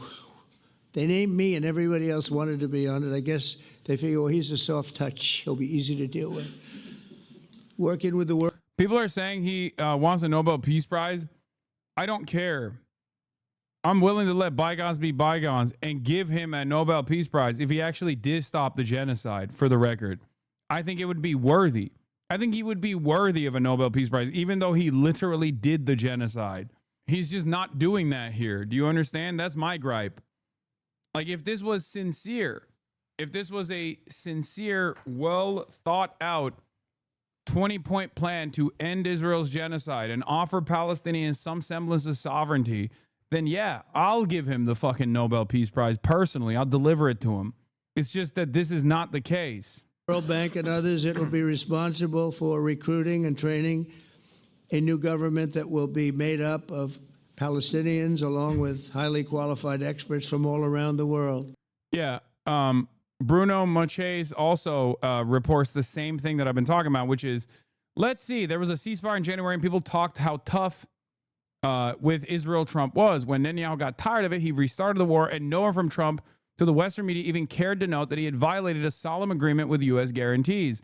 In fact, back in March, he restarted the war with a full food blockade. Most likely scenario now is hostages are released, only thing Netanyahu is criticized for, and Israel resumes the genocide. That is precisely what's going to happen. And the reason why I say it's precisely what's going to happen is because that's the only thing that the Israeli public gives a shit about. They don't actually care about like ending the genocide in the absence of like more international pressure, of course, because that might change down the line as well, which is why I stress the importance of continuing the fucking protests, continuing the demands for boycotts, divestments, and sanctions of the state of Israel. Okay, as long as it has occupational power over the Palestinians, as long as it continues its genocide. But like, remember, what, your fridge? What do you mean? My fridge is fine. Shut up. That is the only thing that could potentially make it so that Israel is less invested in the permanent death and destruction of all Palestinians in the Gaza Strip. At this stage, the only thing that is going to happen is if Hamas says yes to this, they pull the fucking hostages, they start the process of demilitarization. Even if they start the process of demilitarization, which I don't think Hamas would say yes to, or any Palestinian resistance group would say yes to, for the record. What I suspect is going to happen is basically that Israel continues its death and destruction. Hamas and other terrorist factions will play no role in the board, but they'll play no role in the governance of Gaza at all, directly or indirectly. As you know, thousands of Hamas leaders have been killed and soldiers have been killed. And we can never forget October 7th, but thousands have paid the price for that. And now it's time to get our hostages back and get back to trying to build something that's really great and very important. In our meeting today, Prime Minister Netanyahu was very clear about his opposition to a Palestinian state, and he continuously mentions October 7th, and I understand that. Most people do. And I understand and respect his position on many things, but what he's doing today is so good for Israel. I noticed that they have large crowds gathering in Israel all the time, and they have my name up. They like me for whatever reason, Bibi, I don't know, but they do like me. Here is Haaretz's analysis on Israeli discontent, internal pushback that Benjamin Netanyahu will receive here, because like I said, remember, they are invested in the maximalist position, with the exception of some in Israeli society expressing their discontent over not getting all the hostages back, the prisoners of war back, right? Amir Tiban from Haaretz says Netanyahu will face enormous pressure from within his coalition in the next day to thwart the plan, to toughen its conditions, and to convince Hamas that it's a conspiracy. In parallel, there will be briefings by commentators on behalf of Netanyahu. Surely Amit Segal has already started on how the agreement actually allows Israel to continue fighting Hamas, and the withdrawal will never happen, and the perimeter will be annexed, and so on. These are the same tactics we've seen throughout the past year in all rounds of negotiations, and they will be employed this time in an especially strong manner. The story is far from over. So Bibi is being anti-genocide compared to Israel government? Wait, what? No, dude. No. Benjamin Netanyahu cannot end this permanent war state, not only due to his own personal ambitions of like remaining in power, not withstanding any sort of trial whatsoever, but also because he understands that the moment that this genocide ends is a moment where the world recognizes it for what it is. What do you think that does? So far, people are pissed off at Israel. I keep repeating over and over again that this is the most popular Israel will be at the global stage. Tomorrow, it will be less popular. Once there are more eyes, more Western eyes on what Israel has done, once the dust is settled, okay, it's fucking over. It's even more over than it has been, okay? What do you think will happen when they start digging up the bodies? What do you think will happen when they start realizing that the number is not 66,000, but 600,000? What then? What then? What do you think happens to the way that people see Israel? People already hate Israel, and they don't even know the full scope of the death and destruction. Any kind of de-escalation means that people will get a broader recognition of the scope of the death and destruction. No matter how hard they try to like monitor TikTok and change the narrative and whatnot, I don't think they will succeed. We must not allow them to. Okay? And I think in the aftermath of that, public pressure from Western populations will grow even more against Israel, and Israel's pariah status will solidify in the international stage, and there will be even more recognition for boycotts, divestments, and sanctions against the state of Israel from Western populations, which will cause the Israeli population to recalculate their unlimited genocide position. That doesn't even make sense, bruh. Why are you lying, Lamau? 120,000 Palestinians die each second. Do you think this is a good way to recognize the severity of this genocide that damn near the entire world has recognized at this point? By just like undermining it and saying that it's not the case, like doing memes and shit like this. You came up with 600,000, like what? No, I didn't come up with that. The Lancet study actually early on showed that the death tabulation will be far greater than the 66,000 number that is the most severe, most conservative underestimate that doesn't even factor those who are under the rubble, those who are in fucking mass graves. Okay? This number of 680,000 has actually come from not my ass, as you suggest, okay, but numerous other authorities on the matter, from Francesca Albanese, for example. We're talking about collateral deaths. Reliable source. Will you factor the United Nations' estimates as a reliable source, or will you say that those are Hamas numbers?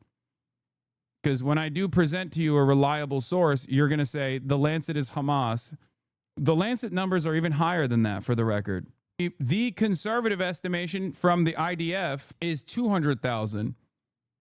It's even larger than that. But here is retired General Herzi Halevi says, not once. No, I don't. Show us. Okay, let's start off with the IDF number. We took the gloves off. Ex-IDF chief confirms Gaza casualties are over 200,000. Okay, this was a recent recognition from an IDF general. Retired General Herzi Halevi says, not once had legal advice constrained Israel's military decisions in the Strip. That's 200,000. That's like one number from the Israeli side. Other numbers on the Israeli side actually go all the way up to 400,000 because they have a constant number of Palestinians in the Gaza Strip. There's mass surveillance there. They have all the phone numbers of people in the Gaza Strip. They have the address of the people in the Gaza Strip. And what their estimation shows is that the number in the Gaza Strip of Palestinians went from, I believe, 2.2 million down to 1.6 million. So there's that. Okay. And as far as the last assessments that have come from Lancet, with the collateral damage added on, the collateral deaths that are added on, the special rapporteur for the occupied Palestinian territories, Francesca Albanese, in a press briefing, said that the number is far higher than 65,000. We shall start to thinking of 680,000 because this is the number that some scholars and scientists claim being the real death toll in Gaza. So no article, nice. Wait, what? I'm walking through. Wait, what do you mean? I just showed you the Israeli numbers. One Israeli number from a general saying 200,000, and the rapporteur for the special rapporteur for the occupied territories saying that the number is far higher than that, probably around 680,000, given the Lancet studies.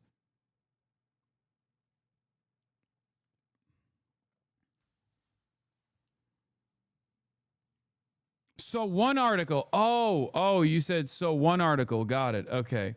You said, can you show me some articles? Which I did. It's not even one article. It's multiple. But also, you then turned around and said, oh, so one article. Got it. Okay.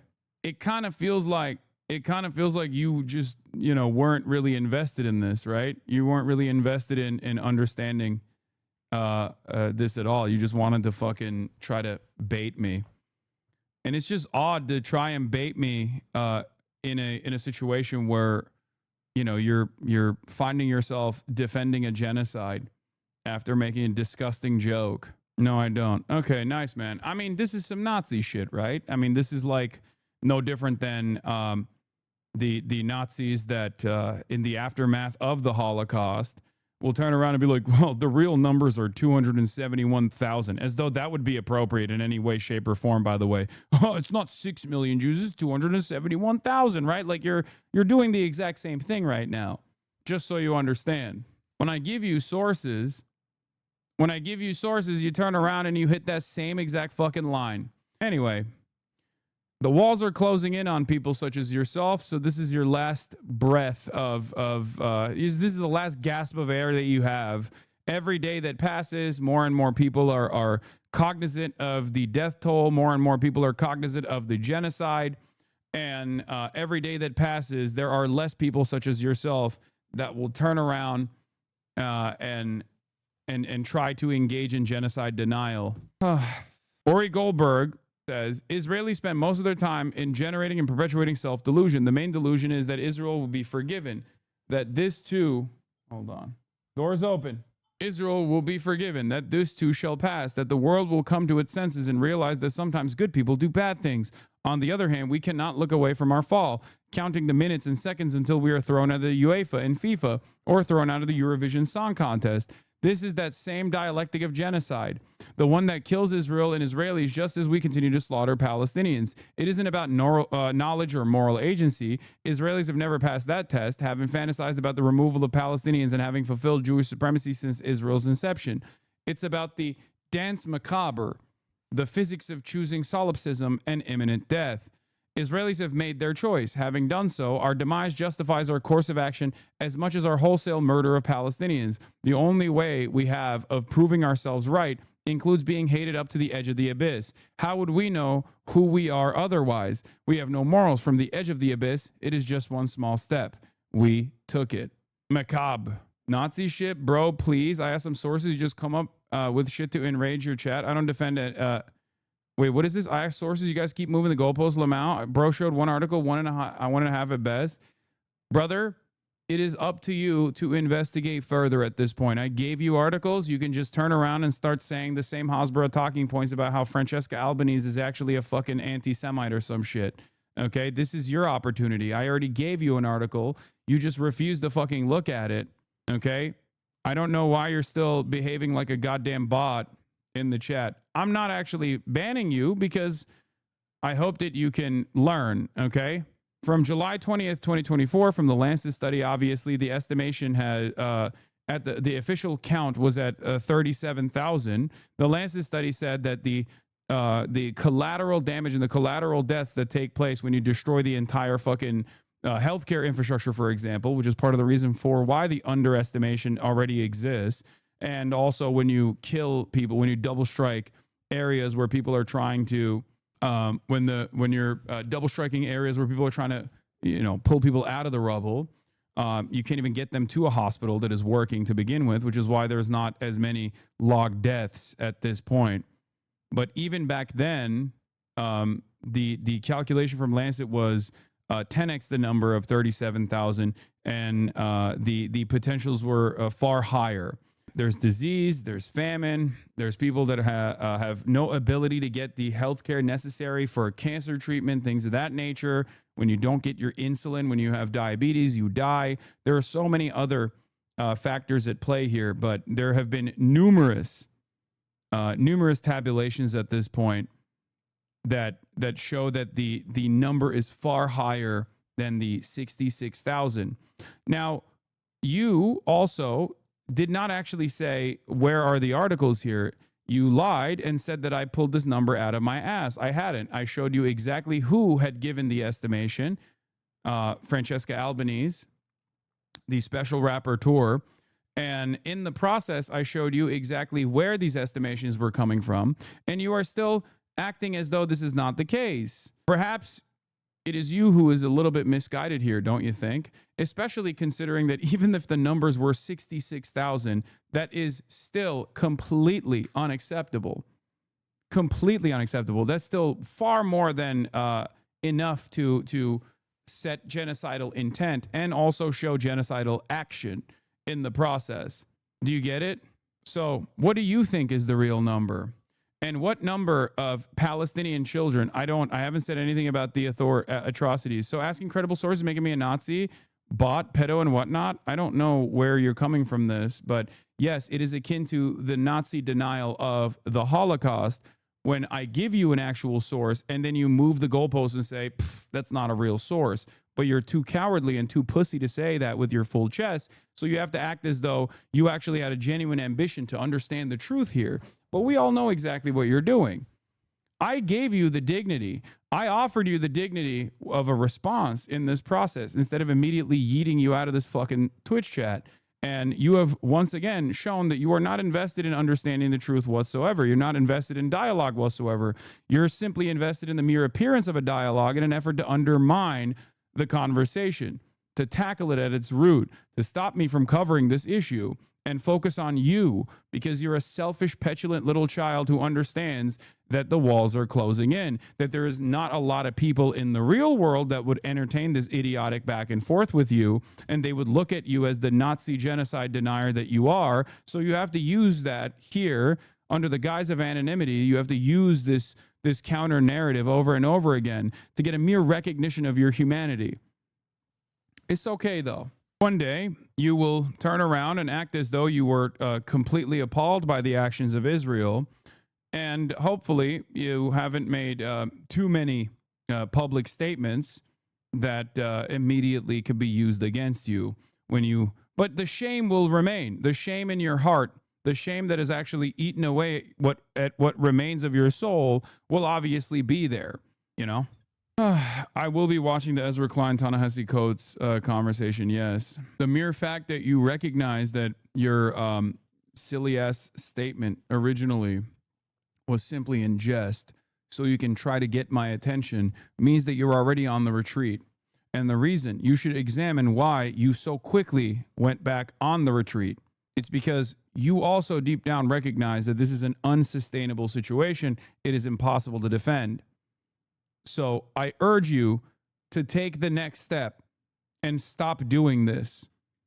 Okay? Obviously, you wouldn't be going, it's merely in jest. I just tried to get your attention if you recognize that you had any sort of defensible position here. Okay? Oh, I was merely doing this in jest. Okay. Well, thank you.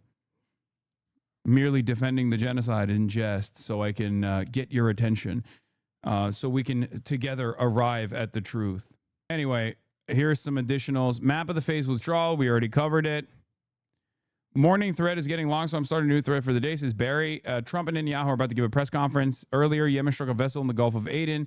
Complex resistance ambushes in Gaza that took place.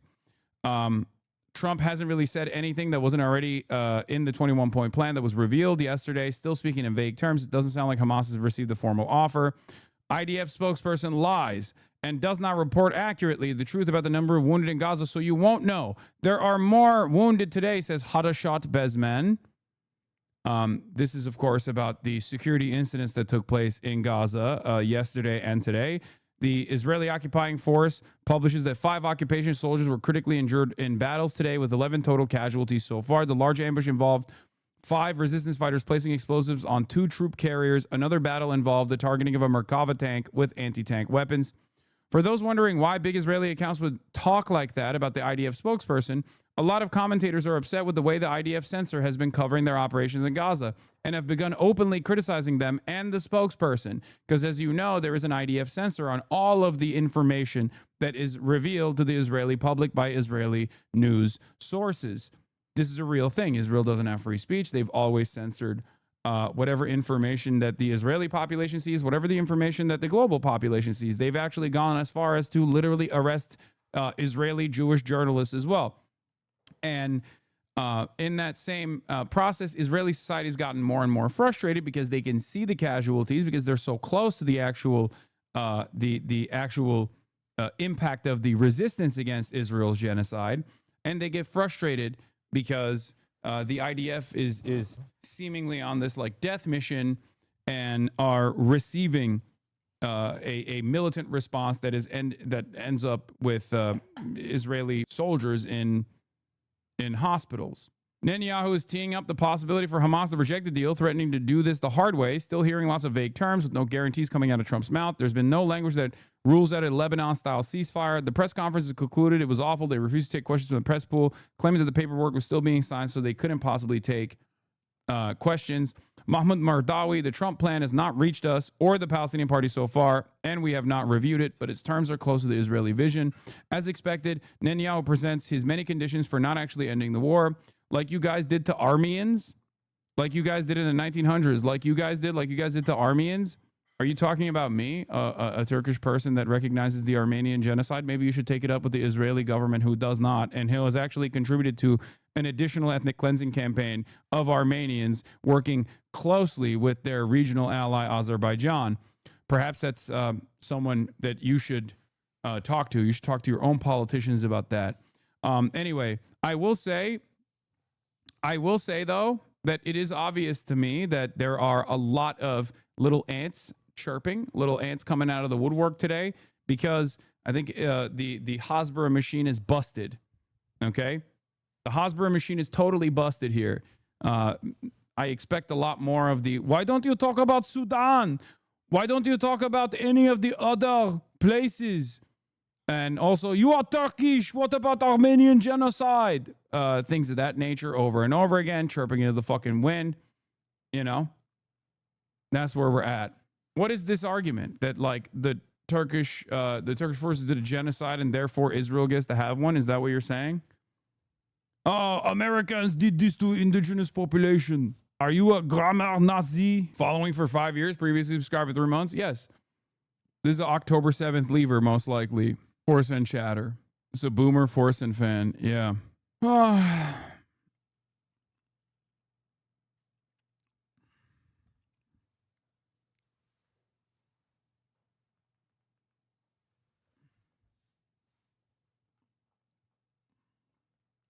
Anyway, what is announced in Trump's plan is vague and uncertain. What happened was an attempt to stifle international momentum and recognitions of the Palestinian state, says Mahmoud Mardawi. The crew of the MV Minor Wagracht are being evacuated from the ship after sustaining substantial damage from an anti-ship ballistic missile in the Gulf of Aden. This is from the Ansar Allah. And we already covered the Board of Peace and numerous other points in the ceasefire plan that is abysmal and a non-starter. Here is John Oliver last night on Netanyahu. Before I cover that, there's a couple of points that I wanted to give on the so-called 21-point peace plan. But as it stands currently, the way that this was designed, the way that this was concocted, shows me that this is no different than previous fake ceasefire negotiations that Benjamin Netanyahu either presented or responded to, only to destroy it at the last second, only to give assurances to the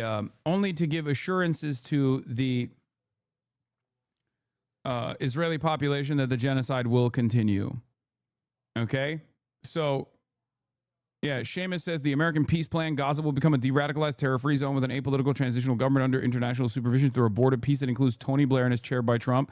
The PA will only take over after major reforms.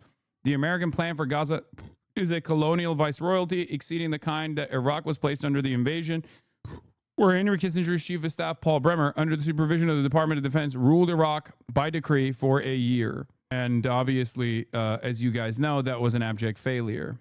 Genocide is wrong regardless. Do you agree with me? Yes, there is. Genocide is regarded as a crime of all crimes for a reason. The genocide is such a heinous crime that even a genocide in retaliation to the initial genocide is inappropriate, is unjust. Okay? That's how it's ridiculous. And once again, the only reason why, stop saying that a murder in retaliation to murder is unjust. Wait, first of all, yes, that also is the case. What the fuck are you talking about? Yeah, while a murder is taking place, if you fight back in self-defense, that's one thing. But if someone commits a murder and then you go back and you do a vengeance quest, that is also unjust, dumbass. What the fuck are you talking about? No one said defending yourself is unjust. Hello? Maybe he was saying, no, a murder against murder is also unjust. Stop saying genocide is the only thing that is unjust. The reason why I'm bringing that up is because there's no such thing as a self-defensive genocide, okay? That doesn't exist.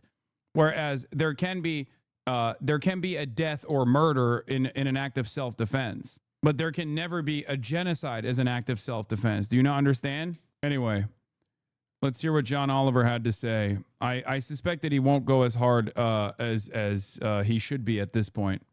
My assessment here is that I always call this the so-called peace process deliberately because words have meaning. And the reason why I say that is because this so-called peace process led to Israel, by way of Benjamin Netanyahu and every other person that came after, to continue pushing the fake peace process negotiations over and over again and destroying them in the exact same way that they have done so in this ceasefire negotiations bargaining over the past 2 years, identically, for the record. Back in the day, you couldn't say this because there weren't enough eyeballs. There were only some silent recognitions of the fact that America played a formative role in allowing Israel to expand greatly over the West Bank and render a two-state solution impossible. Back in the day, you wouldn't be able to get away with saying, like, Israel was always the spoiler in the peace process, in the negotiations, and they had no design to implement the peace negotiations whatsoever. And the Oslo Accords were done to basically neuter Yasser Arafat and the PLO and pack them up in their entirety, which is precisely the reason why when Arafat went into the Oslo Accords, he was unimaginably popular. But by the end of his life, the PA and Fatah were unimaginably unpopular, which led to the rise of Hamas and other forms of militancy against Israel.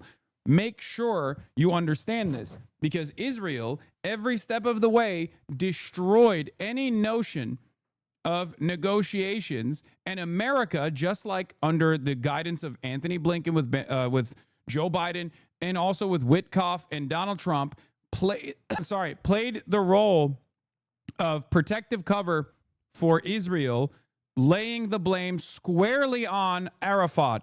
Remember that. They did this over and over again in the exact same way that they're doing this right now. So make no mistake, it was not different back then either. Correct. I think that I think that it wasn't just the Hamas bombings. I think that Israeli society very clearly, like the majorities of Israeli society, very clearly did not even want any recognition of Palestinian statehood and despised the Oslo Accords. Was there a much larger population in Israel at the time that wanted a two-state solution in comparison to Israeli society now? Abso-fucking-lutely. That is true. Okay? Otherwise, you wouldn't have Rabin taking the initiative at all. Having said that, is that useful to point out, though? Yes, it is useful to point out. The reason why it's useful to point out is because we didn't come here, we didn't get to the point of full-blown fascist Zionism, ultra-nationalist, exterminationist Zionism out of nowhere, okay?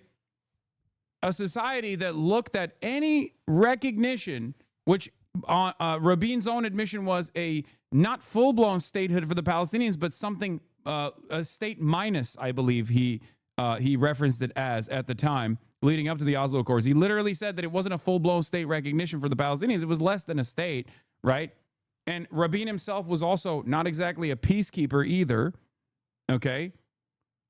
He was famous for demanding in the First Intifada, as the head of the internal security, to break the hands of all the Palestinians, because the symbol of resistance in the First Intifada was like throwing rocks at armored personnel carriers, and they did. Thousands of children had their hands broken and arms broken at the directive of Rabin, for the record, to destroy the symbol of resistance, because we say the First Intifada was fought with work stoppages, and rocks, basically, even though it did ultimately turn into an incredibly bloody affair for the Palestinians, of course, as always. And the second one, in the aftermath of numerous acts of terror that the Palestinian civilian population was subjected to, both in the hands of the Israeli occupational forces and also in the hands of direct violence coming from psychopathic Kahanis, for example, that their methods actually evolved and they did become more bloody. They did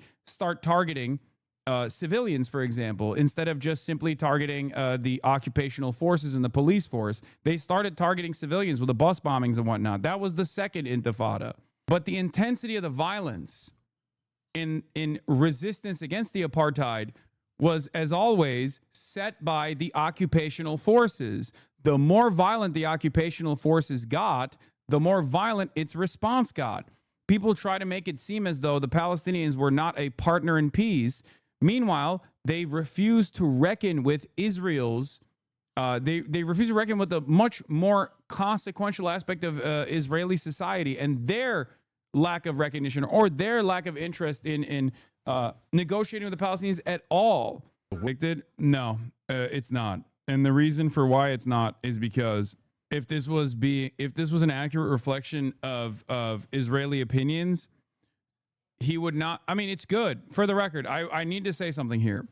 This is very good, especially because this is a mainstream critique of Israeli society, and there is plenty of accurate reflections of Israeli history here and how ultra-Zionism has grown and basically taken the entire Israeli Knesset captive. But notice that the problem with this framework is that it's not necessarily just that the ultra-Zionists have taken the Israeli Knesset captive with their demands and that Benjamin Netanyahu is simply worried about keeping this coalition alive, and that's the reason why he's continuing the genocide, which is the thing that he's inferring, or the thing that he wants you to infer from this. The problem is, at the heart of this issue is Zionism. These guys are extremists, certainly, but they're extremists for other domestic considerations. They're not extremists from the perspective of what Israel is doing in Gaza. Okay? That's incredibly important for people to understand. A lot of people do not recognize when they look at Israeli society and they see from the outside like, oh, these guys are just extremists, like the rest of Israeli society doesn't actually care about this. No, these guys are extremists both on the domestic front and also the occupational agenda, certainly. But the Israeli society either turns a blind eye to the occupational extremism or actually welcome the occupational extremism. They just have disagreements on the domestic front. Okay? This is incredibly important to address, because if we do not address that Zionism is at the heart of this conflict, at the root of this genocide, Zionism is the reason why Israeli society broadly turns a blind eye to the humanity of the Palestinians, you will not be able to address the real reasons as to how Israel has been captured by these supposed far-right extremists. This is what's incredibly important, okay? Incredibly important. I think this is also more complex than the way that John Oliver is presenting it, because the Palestinian Authority is broadly despised because it's like I said over and over again, it is considered, and it is actually a part of the Israeli security apparatus. It's not that they are moderate, it's that they are soldiers for Israel, right?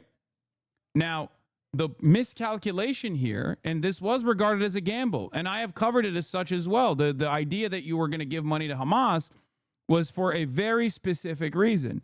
The idea that Benjamin Netanyahu was propping up Hamas was because he knew that in the eyes of the Western world, Hamas would never achieve broad recognition.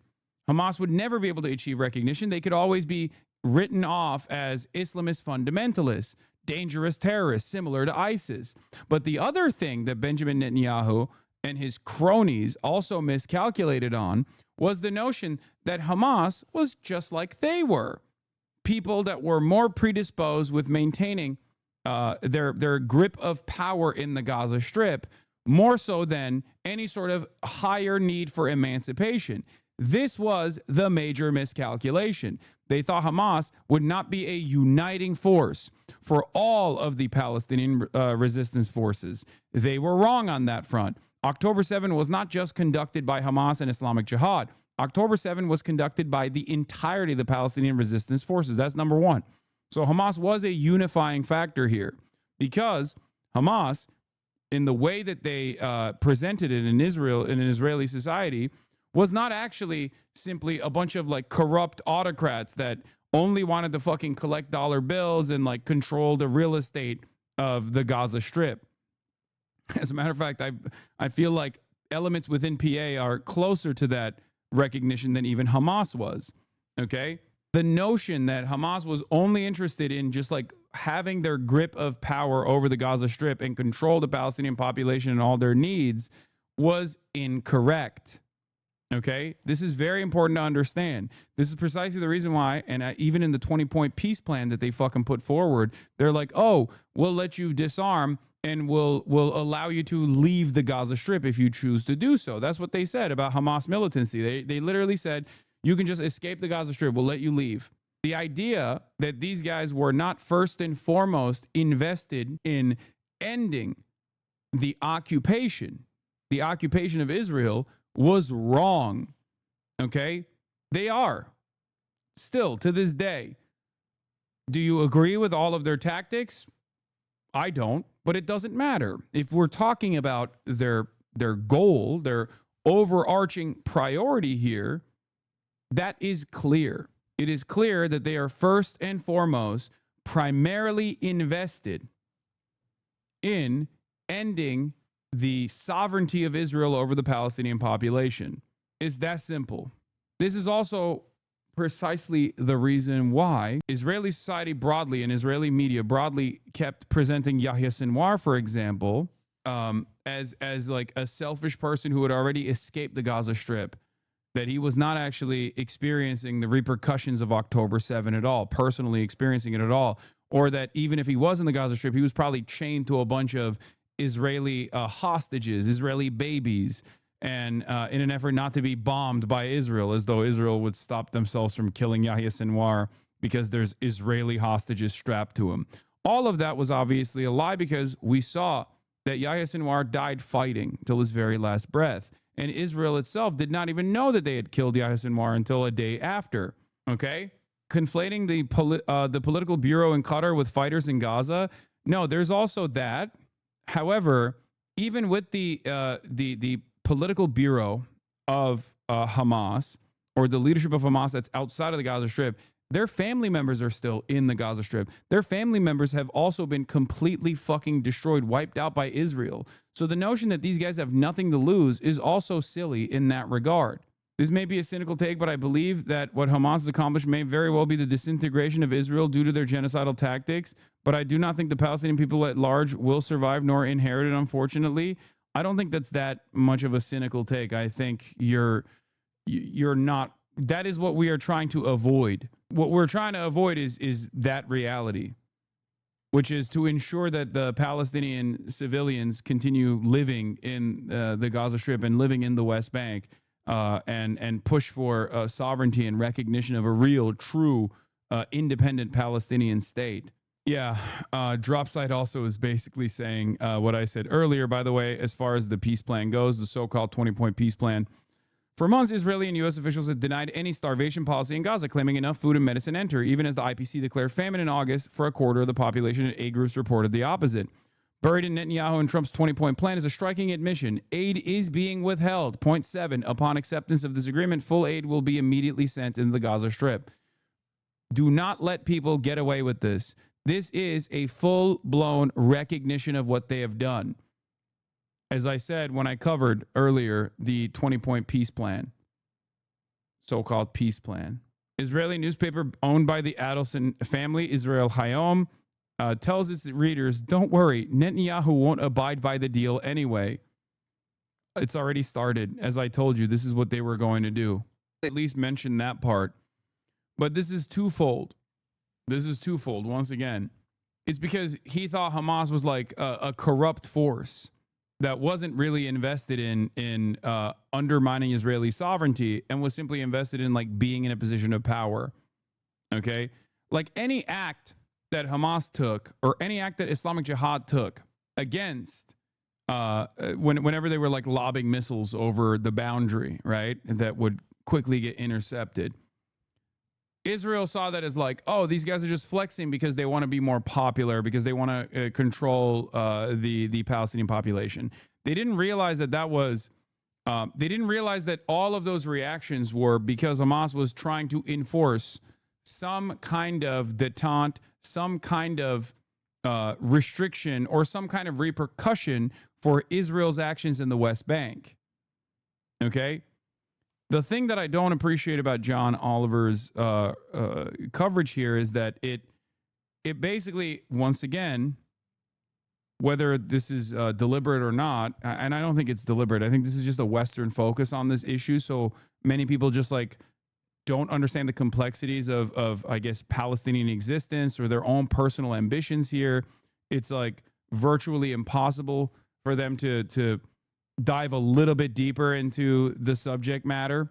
But this makes it seem as though the Palestinian Authority is just a more moderate force that every Palestinian would be perfectly happy with existing under, and that Hamas is this like incredibly militant force that's like devastating for the Palestinian population.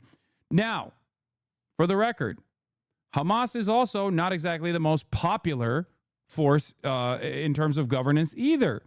There are a million different reasons as to why people might not like who rules over them. Do you like the Trump administration, for example? No, but the Trump administration rules over us, okay? There are a million different domestic reasons as to why the Palestinians would not be happy with Hamas as well. This isn't to say that like Hamas is the most popular figure either. It's just more popular than the Palestinian Authority. And the reason for why it's more popular than the Palestinian Authority is because of its militancy, its militant response against Israel. Because Palestinians broadly understand that they've been pushed into a corner and that the peace talks, the so-called peace talks, have been an abject fucking failure. And of course, just as the American sanctions regime against enemies of the United States are done so to invite some sort of resistance against the leadership, whether it be Maduro in Venezuela or whether it be the Cuban government in Cuba, the Israeli blockade has understandably also created a tremendous amount of anger and resentment towards the governing party which happens to be Hamas. But even in the last elections that were concluded in the Gaza Strip, the calculation made by many Palestinians, which is a very diverse, like ideologically diverse society, and is nowhere near as like Islamist fundamentalists as like Westerners present it as, the calculation was not done on Hamas and its domestic affairs. Like they were like, oh yeah, we want to have like some sort of like morality police or whatever the fuck the Westerners presented as. It was done because Hamas at the time was seen as a less corruptible force. A vote for Hamas at that time was a vote against corruption, because Fatah, and this is their own recognition in 2006, Fatah itself had told George W. Bush that they were not ready for an election at all because Palestinian society broadly despised the Fatah leadership and the Palestinian Authority, because they saw the Palestinian Authority as a collaborative force with the Israeli security apparatus. They saw the PA and they saw Fatah as corrupt. They saw Hamas as... And now, Israel is embroiled in a war which, according to Human Rights Watch, Amnesty... What is this? I haven't seen you give a single reason why Zionism is supremacist. Listen to Hassan is not a reason. Israel's a Nazi state is true, but not a reason. Zionism is supremacist. If you're trying to understand why Zionism is an ethno-religious supremacist ideology, look no further than the way that non-Jews are treated, even when they have citizenship in Israel. 100%. Zionism, from its inception to its final solution defense at this point, has always been an ethno-religious supremacist ideology. Israel is an ethno-state. Israel has a grand design for expansion as an ethno-state. Here, I'll give you a great example. Israeli society has two designations in its own demographics. This is not my association. This is just simply theirs. Jew and Arab. This means that Armenian Christians are still bracketed under Arab, despite the fact that they're not Arab. Why? This also means that the Mizrahi and the Sephardic Jews, who are of Arab and sometimes Spanish descent, are also considered Jewish under the Israeli society's demographic designs. Itamar Ben-Gvir is a great example of this. Itamar Ben-Gvir himself is Mizrahi. He is a Kurdish Iraqi Jew. And yet, in Israeli society, he is considered Jew and not Arab. As a matter of fact, if you were to talk to an Israeli Jewish person that has his direct ancestry tied back to any of the MENA nation states in the surrounding region, they would get offended if you were to say you're an Arab Jew. They would say, I'm not Arab. You can't be Arab and Jew. You can only be Jew. Arab means non-Jew. Why? Why is this the demographic designation that the Israeli state has designed? It is because being Jewish is placed in a higher priority for the Israeli ethno-state. Judaism is an ethno-religion, of course. And therefore, if you are Jewish, even if you're from Turkey, even if you're from Iraq, even if you're from Tunisia, even if you're from Algeria, if you are Jewish, you are considered a Jew in Israel. And if you are from any other place around the planet and you are non-Jewish, then you are designated as Arab or non-Jew. Yeah, I mean, also, Knesset extends law banning Palestinian family unification for another year. So-called citizenship law, passed in 2003 at the height of the Second Intifada, introduces a temporary security measure, but has since been renewed annually. This is from the 6th of March, 2023. You understand? Did that person actually recognize something here, and that's why he's being quiet? I don't know. Quite literally shows that this is not like a pro-Palestinian sentiment at these protests. This quite literally shows the naked face of liberal Zionism and all of the criticisms that are against Benjamin Netanyahu. He sends them to commit war crimes, and all for what? For what?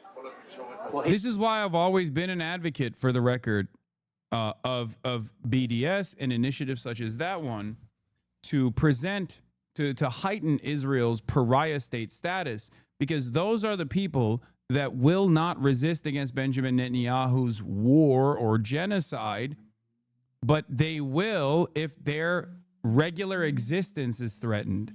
They will do that if they can no longer withstand an academic boycott, for example. They will if they feel like they can't just go to fucking Greece or Cyprus without people turning around and being like, oh, you're fucking Israeli? Fuck you. They will if they can no longer participate in UEFA. They will if they can no longer participate in Eurovision. They will absolutely, for selfish reasons, decide that the apartheid cannot continue. Okay? You said that the Israeli society is severely censored. Is that partially why they don't advocate against genocide specifically? No, there are people who advocate against genocide. It's more so a lack of appetite to recognize the humanity of Palestinians and to recognize the genocide that's unfolding. This doesn't mean that there aren't people who are anti-Zionist Jews in Israel. There are plenty of them. There's almost all of them are in my chat at any given moment.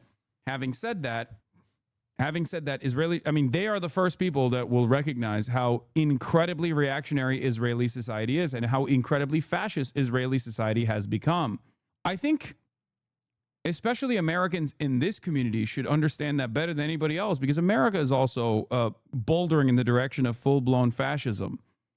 And for us, the inherent contradiction and the first violence comes from a lack of recognition of the indigenous genocide and a lack of recognition for the harms of chattel slavery in its current contemporary form, like the continued destruction campaign that is taking place against all migrants, okay, black and brown and even sometimes white.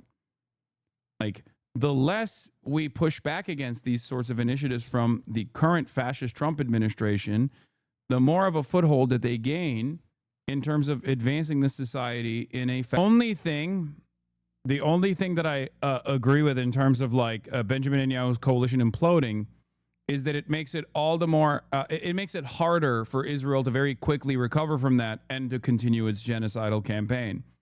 Do I have any belief whatsoever that what comes next in the aftermath of Benjamin Netanyahu, if the opposition could get their shit together with like Yair Lapid and Benny Gantz and secure some sort of coalition, would they continue the death and destruction campaign? Or if they were able to do so in a swift fashion, do I believe that they would continue the death and destruction campaign? Absolutely.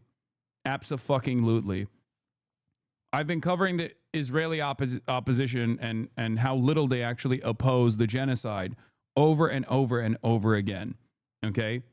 Ironically enough, Benjamin Netanyahu's own Likud party members, former Likud members, have been more critical of the genocide from the perspective of the humanity of Palestinians than the current opposition party. Okay? It's just anyone that refuses to recognize that is oblivious to this reality. Okay? So the only thing that is good about changing Israeli governance away, like taking the power away from Benjamin Netanyahu, is that it would make it harder for Israel to continue its genocide, at least. So any sort of gumming of the works, I am in support of, which is precisely the reason why I have also supported the rallies that have taken place over and over again, even if they're not comprised of like militant anti-Zionists, and instead are liberal Zionists who actually don't have an issue with what Benjamin Netanyahu is doing in Gaza, but simply want to take the hostages out, and then they're fine with the continuation of the genocide. I still don't care because any little bit helps. Do you understand? Like any kind of instability has the capacity to make the Israeli politicians recalculate, just like any kind of pressure in the Western world and any kind of separation of Western powers away from the United States and its unlimited loyalty to Israel will make the American government recalculate its loyalty to Israel as it continues its genocide. Every little bit helps. Okay? How do people not understand that this is our internal politics if we have more selected enemy and a competent Hitler in power? Yeah. Is Zionism... Oh, this guy's still going. If Zionism has always been supremacist, why can't a form of Zionism exist that doesn't deny rights? Your logic is can't ever change. Why not? Zionism is fascism, brother. I don't know why it's so fucking hard for you to comprehend. Maybe it's because Jews were the victims of the Holocaust alongside many others, but like... but that's probably the reason why it's so hard for you to think about it as anything but like Jewish self-determination, okay? But it wouldn't be Zionism if it factored in all of the other people in the outgroup as full-blown human beings and citizens of whatever state that remains in this region, okay? That's my advocacy. My advocacy is for a singular, solitary, secular nation state that gives the Palestinians a right to return and offers reparations to the Palestinians for the harm that they have experienced over the course of the past 100 fucking years, okay? That's what I believe. And the reason why I advocate for one state is because I believe that the two-state conversation has already created one state, one sovereign Israeli state that has designed Bantustans and ghettoized Palestinians into a non-contiguous state in the West Bank, and another open-air concentration camp that is currently being ethnically cleansed by Israel right now in Gaza Strip. Just as there cannot be a form of white supremacist Nazism that actually factors the humanity of all of those who are in the outgroup that must be excised and cast aside. Dude, do you think this is an appropriate time? It's time to lock back in on that diet and thirst trap again, Unc. Do you think 32-month subscriber? While I'm in the process of describing Israel's genocidal design, do you feel like this is an appropriate time to bring this in? Like, there's other times where you can... Leaves. Anyway, it's fine. It's not my favorite coverage, but it's pretty good for mainstream news. I was right about, like, not going hard enough. Here's some criticism. John Oliver's latest episode explains Netanyahu's grip on power in Israel. I absolutely love John Oliver and generally thought this episode was pretty solid, but here are some of my comments. Firstly, I really appreciated that he and his team used great domestic reporting from Ronan Bergman and Amos Harel. Not a big fan of Ronan Bergman, by the way, but whatever. Covering many of the internal crises which characterized Bibi's tenure and Sarah's insanity, though he didn't mention some of the funniest stuff, including his fail son, Yair. I thought his coverage of Bibi's incitement following Rabin's signing of the Oslo Accords and his dedication to thwarting peace process was sharp and poignant. He very excellently and succinctly distilled why the Abraham Accords were so problematic. Some small details I wish he'd mentioned. Two Israeli organizations, B'Tselem and PHR Israel, have also said that Israel's actions meet the criteria for genocide. Trump's reckless decision to pull out of the JCPOA he mentioned at the time, but it's relevant here. I wish he discussed that a key reason the opposition against Bibi has failed to end his reign is in part due to the fact that they are committed to the exclusion of the Arab parties and, more broadly, the PCAL protests against them, which face far more repression and violence. Americans in general, I think, are unaware that the systematic disdain for Palestinians affects not only people in the occupied Palestinian territories, but also 20% of Israeli citizens. This is huge. This is very important. This also goes back to the same thing that I said about the distinction between liberal Zionism and anti-Zionism, and the importance of recognizing that Zionism is a fascist ideology. Zionism is not about having peaceful means to develop a Jewish state in an area that was a land without people for a people without land, right? That's a lie. It's built on a lie. Palestinian citizens of Israel are an important and often overlooked part of Israel's political story.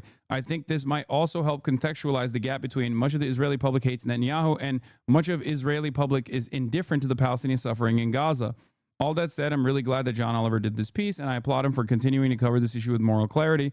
Also, I am not sure what or how much would change in Gaza were Bibi to lose the next election. Of course, I want him out too, but his successor will likely be someone like Naftali Bennett, who shares Bibi's jingoistic vision. The country still leans heavily rightwards.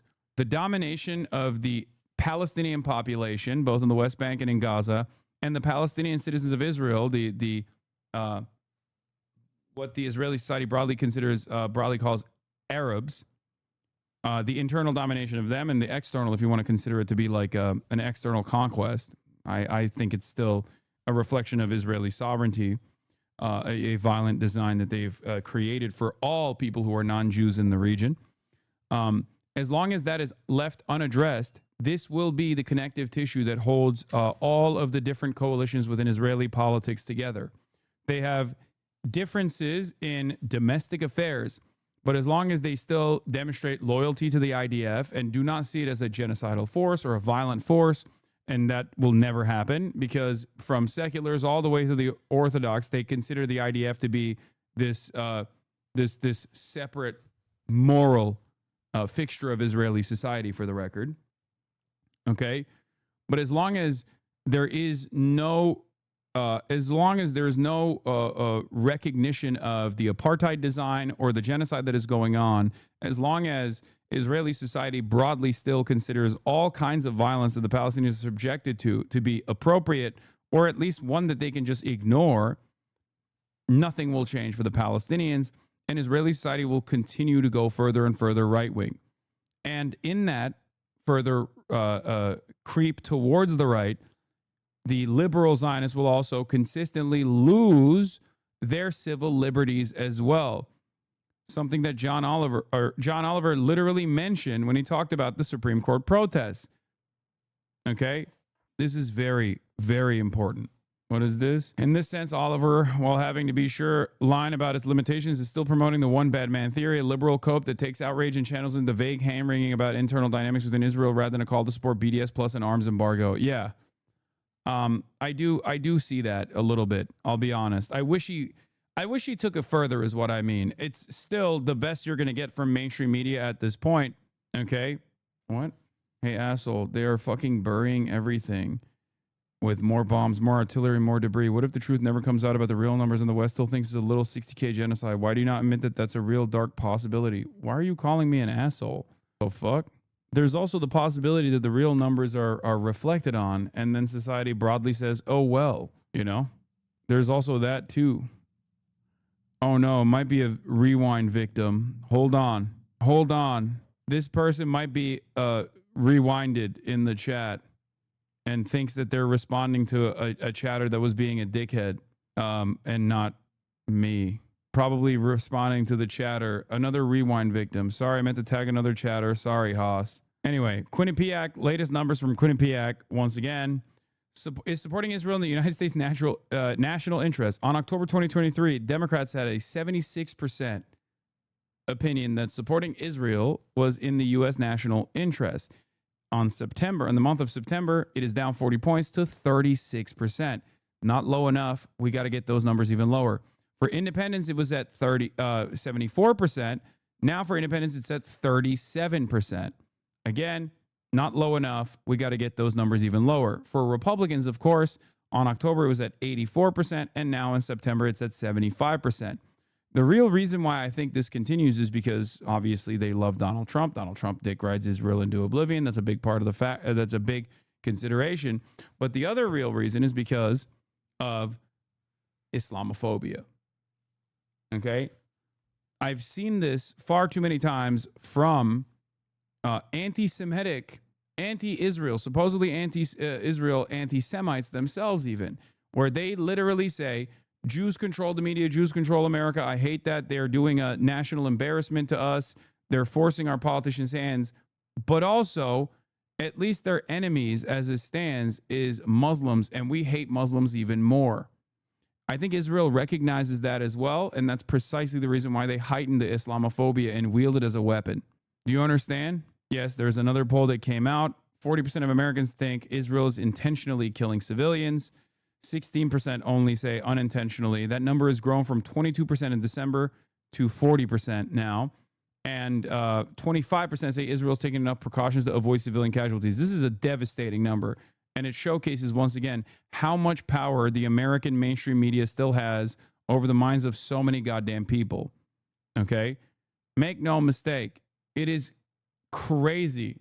I mean, it's fantastic that clearly Americans are broadly opening up their eyes to the actions of Israel. Okay, that's good. Among age 18 and 29, provide more economic/military support to Israel is at 68% opposed. Don't worry, Larry Ellison is on the case. A couple more algorithm tweaks to TikTok, and it'll be 2007 again. Yeah.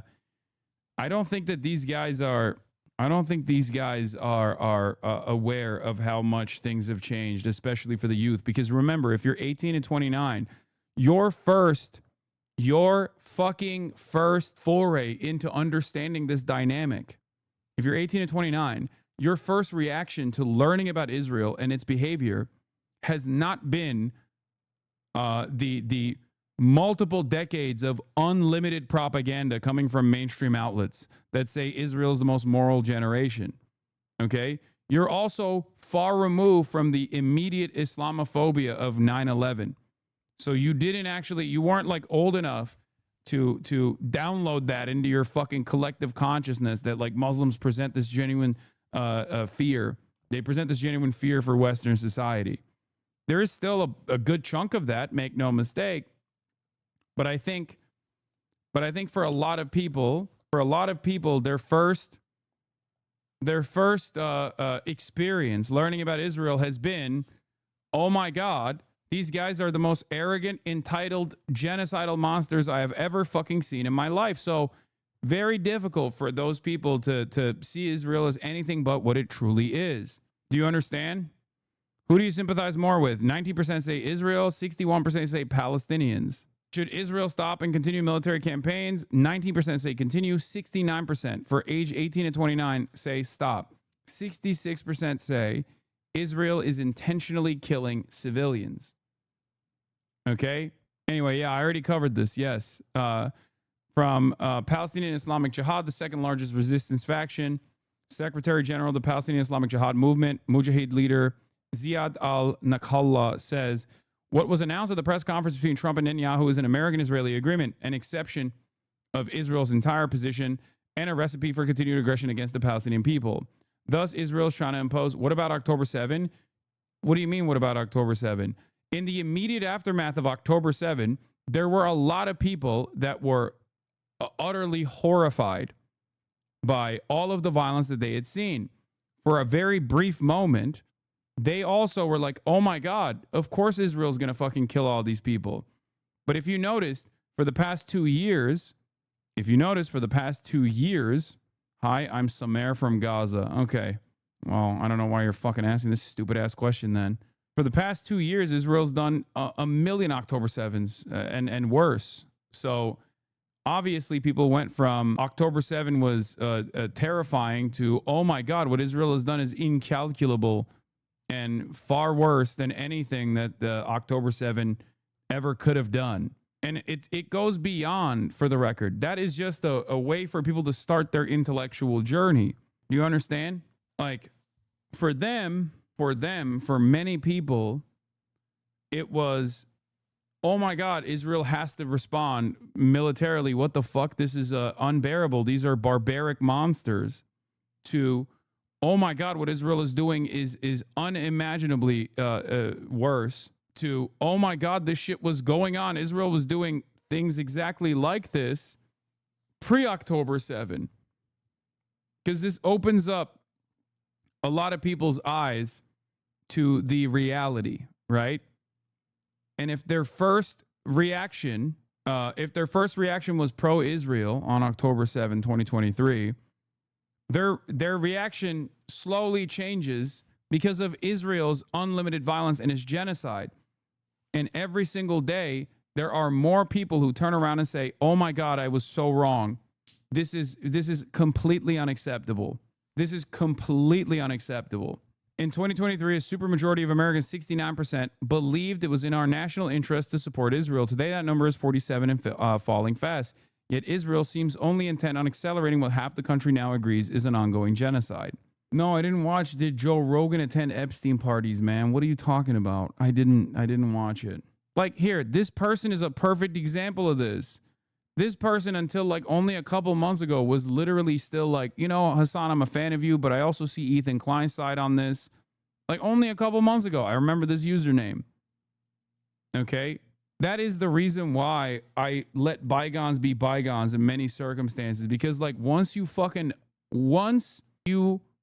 open your eyes to how one-sided this genocide is and how asymmetrical the disproportionate violence that Palestinians have been subjected to actually looks like throughout the inception of the Israeli nation state and throughout 80 plus years of complete domination, okay, slowly but surely people arrive at the position that I was at on October 6 and the same position that I was at on October 7 and October 8, 2023. The reason why people were so aggressive and trying to stamp out any sort of discontent that had this, that said, hold on now, there is a reason why October 7 happened. This is like, much more complex than you think it is. This is about apartheid. This is about Israel's death and destruction campaign that predated October 7. The reason why so many people were immediately fearful of that kind of statement and looked for ways in which they could justify why I was saying such a thing was because they just didn't know the history. Okay? They just did not know the history. Do you understand? They didn't know the history. That's it. Because if you did know the history, you would have that position at that moment too. And I spent a lot of time early on trying to explain said history to anyone who would listen. And slowly but surely, more and more people actually came to that recognition. Do you understand? That's why, as long as I hear from someone, like, I would say Bernie Sanders is like, hold on his liberal Zionist position is unique. Partially because he's old and partially because of his own personal connection to Israel. Most people don't operate like that. They don't just like stop at that version of liberal Zionism. Most people move far beyond that and go towards anti-Zionism. It takes time. It takes a lot of learning. It takes a lot of reading. It takes a lot of critical thinking. But once you have recognized that like Israel is the international rights violating party there, unless you are literally brain broken by Islamophobia, it is an inevitability that you will become an anti-Zionist. Do you understand? And even Bernie, in the aftermath of the UN recognition, while still fucking laying the blame on Hamas, openly recognized that it was a genocide. He was forced to. Anyway, we got Arab Khan. Cenk Uygur at Arab Khan. Is a bit of a celebrity at Arab in Dearborn, Michigan. He is a host on the progressive and very popular online news network, The Young Turks, here to spread a message about America's elected leaders. They're corrupt. They're bad people. They take money from foreign governments and serve foreign governments. He's talking about politicians who take donations from pro-Israeli lobbies in a panel shooting down the idea that this specific criticism is anti-Semitic. Are you against, but I don't want to speak for you, the politicians taking money from the Israeli lobby? Yes, okay. But are you also in favor of politicians not taking money from Big Pharma? Let the record know that was louder, actually, okay. Speaking to Congressman Ro Khanna, who summed up why he thinks so many Democratic leaders support Israel when the majority of their voters do not. One is the money. Bingo. People here point to a recent poll that showed 60% of all Americans do not support sending military aid to Israel. That was 75% of all Democrats, 66% of independents. Yet when Congressman Ro Khanna asked his colleagues to join him in a letter calling for a Palestinian state, only 47 signed their name. That should be every Democrat, but at least we've made some progress. We are making progress on saying no military sales to Netanyahu that are being used to kill civilians. That's Delia Ramirez's Stop the Bombs Act. That's up to 50, 60 members of Congress. But you're right that there are politicians. Dude, Ro Khanna, I recall having a conversation with Ro Khanna, who at the time was like one of the most critical congresspersons on the Israel issue at the DNC, if you remember. And I straight up was like, bro, it's a genocide. And he's like, well, I wouldn't use that. I wouldn't use those terms. It's just like, it's interesting. I asked Ro Khanna at his town hall a month ago, he still wouldn't call it a genocide. That's crazy. I guess it's the Ro Khanna cycle, you know? We're out of touch with their base, but it is changing. A new generation are bringing about a change. I'm going to be honest. Every single day, I am more cognizant of the generational throw of the DNC for kicking me out of the DNC for calling into question a bunch of concerns that very clearly played a formative role in the Democratic Party losing the election. And I don't mean that because like I'm such an important figure or whatever. I mean, just like it's once again emblematic of the way that they deal with this kind of stuff. Okay. Like it's not that I'm saying I'm an important fucking figure. I'm not, right? I'm irrelevant. But even an irrelevant figure such as myself getting that level of response from the Democrats shows that they were not invested whatsoever in addressing any of these problems. Did you go to the ArabCon thing? Dog, I'm literally here. I was live every single day while ArabCon was happening. Change, he believes, will start here at conventions like this one. Activists sending the message to their leaders, listen to us, or you might lose your job. Patty Culhane, Al Jazeera, Dearborn, Michigan. I had lib friends who hate you complain about that law and the strongest military speech Kamala Harris made. Oh, they complain about the strongest military, most lethal military. 73% of Democratic voters and 62% of independents say they oppose economic and military support to Israel. Oh, my Lord. We got to get those numbers up. We got to get those numbers up. We got to get those numbers up.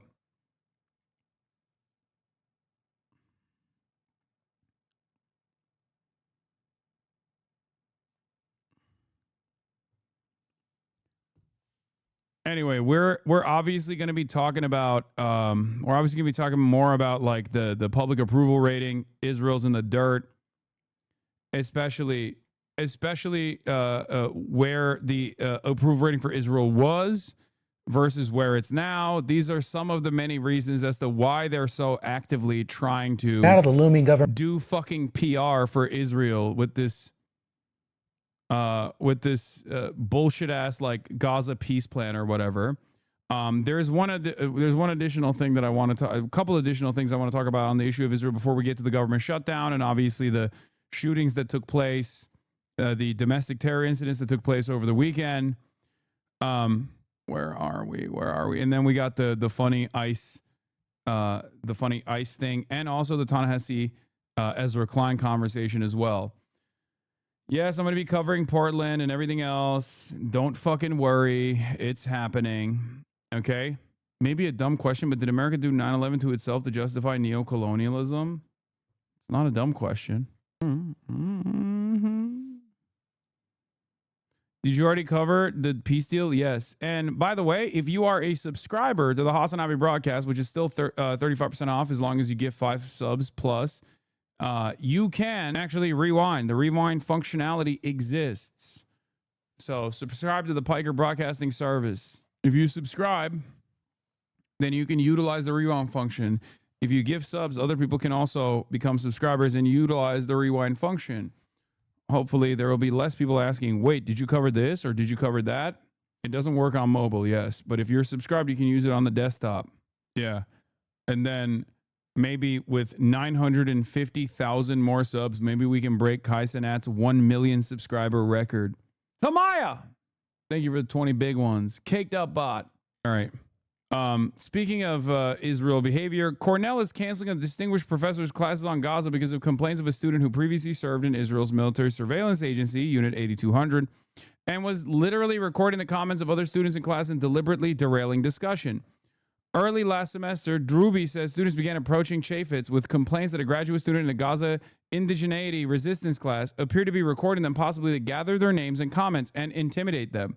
We believe that a student came to the course for the sole reason of surveilling and potentially harming students in that class, Druby said. That ended up proving itself to be true because multiple students came forward and shared their concerns with Professor Chaffetz.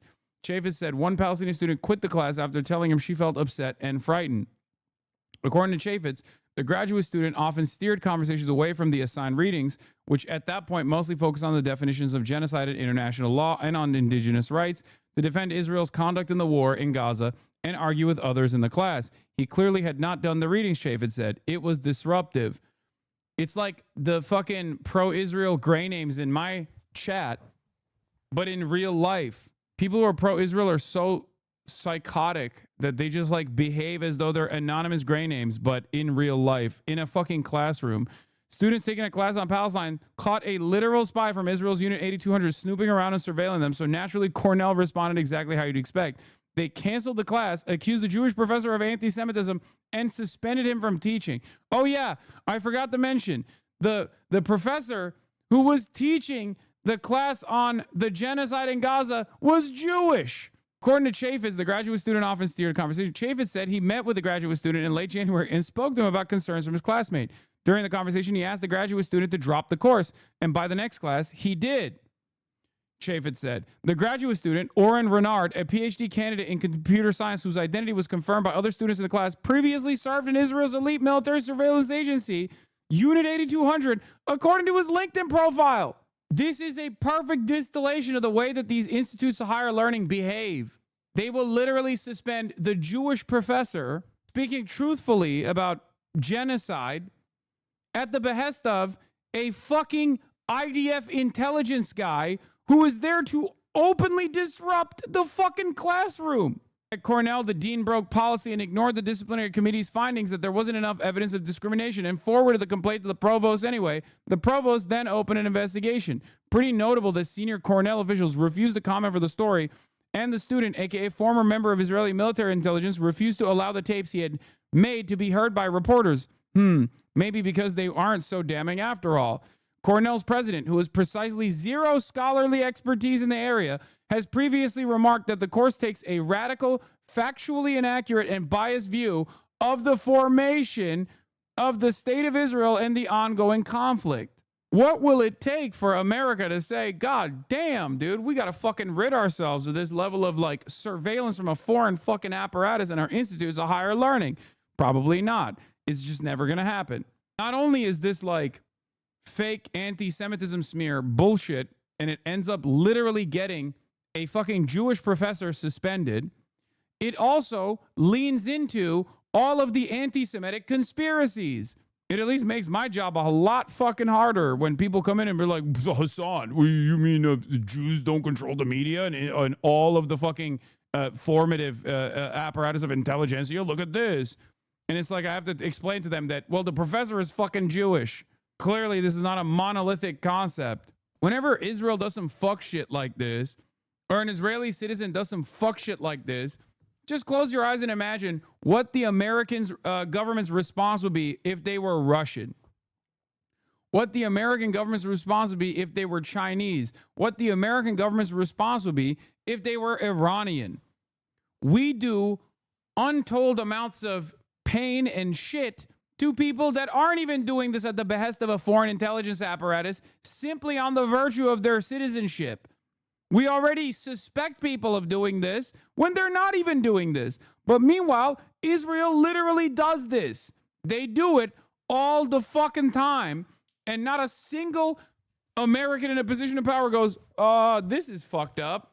I mean, it's the same, like, yeah, this is exactly what I was going to point to. Like, these guys are, Benjamin Netanyahu literally stood in front of American Christian and American Jewish Republican influencers and straight up said, we are doing a propaganda push for Israel. It is awesome that we are actually making sure that TikTok is sold to a pro-Israel person. It was a real problem for us. It's the most important weapon. It's the most important weapon that we have at our disposal. Can you imagine Xi Jinping doing that with a bunch of like Chinese American nationals and then people like myself? You know what I mean? Just being like, it's so sick. We got TikTok. We're never selling it. We are going to literally win this war of people's conscience. Can you imagine on U.S. soil? We'd be fucking nuking the Three Gorges Dam the next day. What the fuck?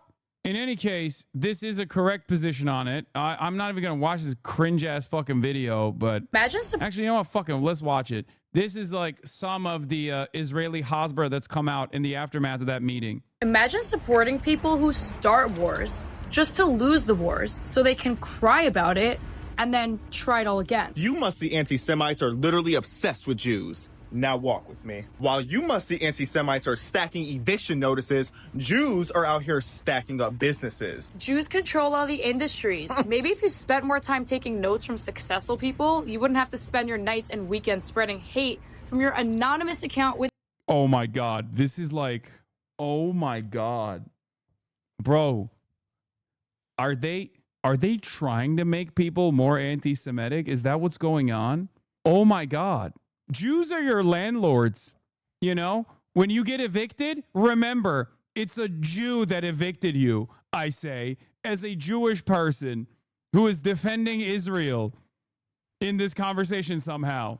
That is fucking insane. What is that? Why are you universalizing anti-Semitism this way? By talking to a nation that is like crippled economically and being like, yeah, one of the worst things in your life is that your landlords keep raising the price of rent. Now think of your landlord as a Jewish person. Doesn't matter if they're not. You should just start assuming that they're Jewish. Cool. This is a way to basically make people go, I didn't even care about Israel, but I hate Jews now. Like, what the fuck? Who's this for? An anime profile picture. Do you work as hard as Jews? Do you network like Jews? No, because you're too busy cheering on a group of musty terrorists who smell like dirty earring backs. And if we're gonna keep it real, you're really mad because your income is giving side hustle. Period. How you gonna hate from outside, Shabbat? You can't even get in. Wow. I want to know if there's one single guy that watched this and was like, oh my God, you're so right. I think Israel is doing a genocide, but it's awesome now. I certainly don't believe in the anti-Semitic conspiracies that Jews are a monolithic force that control both the media and now also all of the banking and finance and is my landlord. Or rather, I agree with you. That is the case, and I like it. Like, this doesn't make any sense. Who would watch this and turn around and be like, well, you know, all of the anti-Semitic conspiracies that you guys advanced here are actually true, and I'm going to reconsider now. I think it's a good thing that it's happening. Didn't you debate her? Yes, this is the famous lady that I fucking, the lady that I yelled at famously, where I was like, that I said, do you not understand the English language? The lady that Speed unfollowed as well. Also, there's more news in terms of Israel's grand ambition to put the toothpaste back in the fucking tube. New, Israel is paying Trump's former campaign manager, Brad Parscale, $6 million to create websites and content designed to train AI models like ChatGPT with pro-Israel messaging. Israel wants to train ChatGPT to be more pro-Israel. Hell yeah, dude. As a part of the $6 million contract, Parscale will also work to integrate pro-Israel messaging into Salem Media Network channels, which includes shows like The Hugh Hewitt Show, The Charlie Kirk Show, and The Right View with Laura Trump. Fucking awesome. I'm glad that they have more money that they can waste on shit like this because we got their defense locked down. You know, we will always and forever defend them. We are attached to the fucking hip. Anyway, there is one last thing that I do want to talk about with respect to Israel. Obviously, it's the Ta-Nehisi Coates interview with Ezra Klein. That was a huge one. There are two things that are true. And this is going to be mind-melting and mind-bending. It's not just Israel, of course. They're obviously going to talk about their Charlie Kirk disagreement as well. This is that's at least like the main centerpiece of this conversation. It's basically liberalism meeting like the notion that like liberalism is simply a political project that will constantly fucking write off marginalized populations, meeting a singular person who is from a marginalized background, being a Black American, and going, hey, you can't write me off. What do you mean you want to write me off in an effort to win favor because you think that in the aftermath of writing me and others like me off, that we will still have a better future for people like myself? So let's take a look. This is, of course, Ezra Klein, who I used to say jokingly, friend of the show, Ezra Klein, with actual friend of the show, Ta-Nehisi Coates, duking it out. True about what President Donald Trump said at Charlie Kirk's memorial service. He did not hate his opponents. He wanted the best for them. That's where I disagreed with Charlie. One is that it's frightening to see the President of the United States talk this way about his political foes. I hate my opponent, and I don't want the best for them. I'm sorry. The other, I think, is that it's an opportunity. I don't think that is a strong politics. And for me, one of the central questions animating the show this year, that has been animating it since the election, is how did we get here? How did we let these people get back into power? What went wrong in our approach to politics that we ended up here? This has been a conversation I've been engaged in since Charlie Kirk's murder. And I wanted to have it with somebody who has maybe not liked the way I've been approaching it. Ta-Nehisi Coates is a writer I admire, somebody I have a genuine friendship with. In the days after Kirk's murder, he published a piece in Vanity Fair, pretty harshly fucking torched his ass, okay? It was excellent. It was an excellent piece. I personally loved it. I read it on the broadcast. I couldn't believe it. And it was well deserved. Okay. I'll keep it $150. It was well deserved because Ta-Nehisi is also like, in some ways, I would say like the former Ezra Klein, and he's the Ezra Klein of the Obama admin. Like the figure that Ezra Klein is. Actually, I feel like I'm disrespecting him by saying that, but like Ta-Nehisi Coates now is a different person than the former Ta-Nehisi Coates. Now, of course, when it comes to identifying white supremacy and Black liberation and Black liberatory struggle, like he was excellent. He's an excellent writer, but he has been in the past, I think, in the past, he had some ideological weaknesses that he himself recognizes, especially about Israel, which was a major awakening for him. And I think he still has some, liberal tendencies, but at the very least is like his understanding of like the colonial violence that Israel was subjecting the Palestinians to, when he saw it with his own two eyes, truly made him understandably reconsider how he had spoken about Israel prior to that moment, with no benefit to his social pedigree, no benefit to his social standing, but only repercussions, as a matter of fact. So I thought that it was great for him to right that wrong. In any case, let's take a look at this conversation. Of what I had written, he compared what I was doing there to the whitewashing of the Southern cause after the Civil War. I think it would be the height of hypocrisy for me to say we need to reach across divides and disagreement and then not talk across my own. So I wanted to talk to Ta-Nehisi about the piece, about the aftermath of Kirk's murder, but also about a disagreement, or a question at least, that I think is about more than Kirk. I think there's something very unsettled in the sort of broad coalition of the left around the work of politics, around who we talk to and when and how. When is that work moral? When is it necessary? When is it a betrayal? As always, my email, EzraKleinShow@nytimes.com. Ta-Nehisi Coates, welcome back to the show. Thanks. I don't know what number time this is.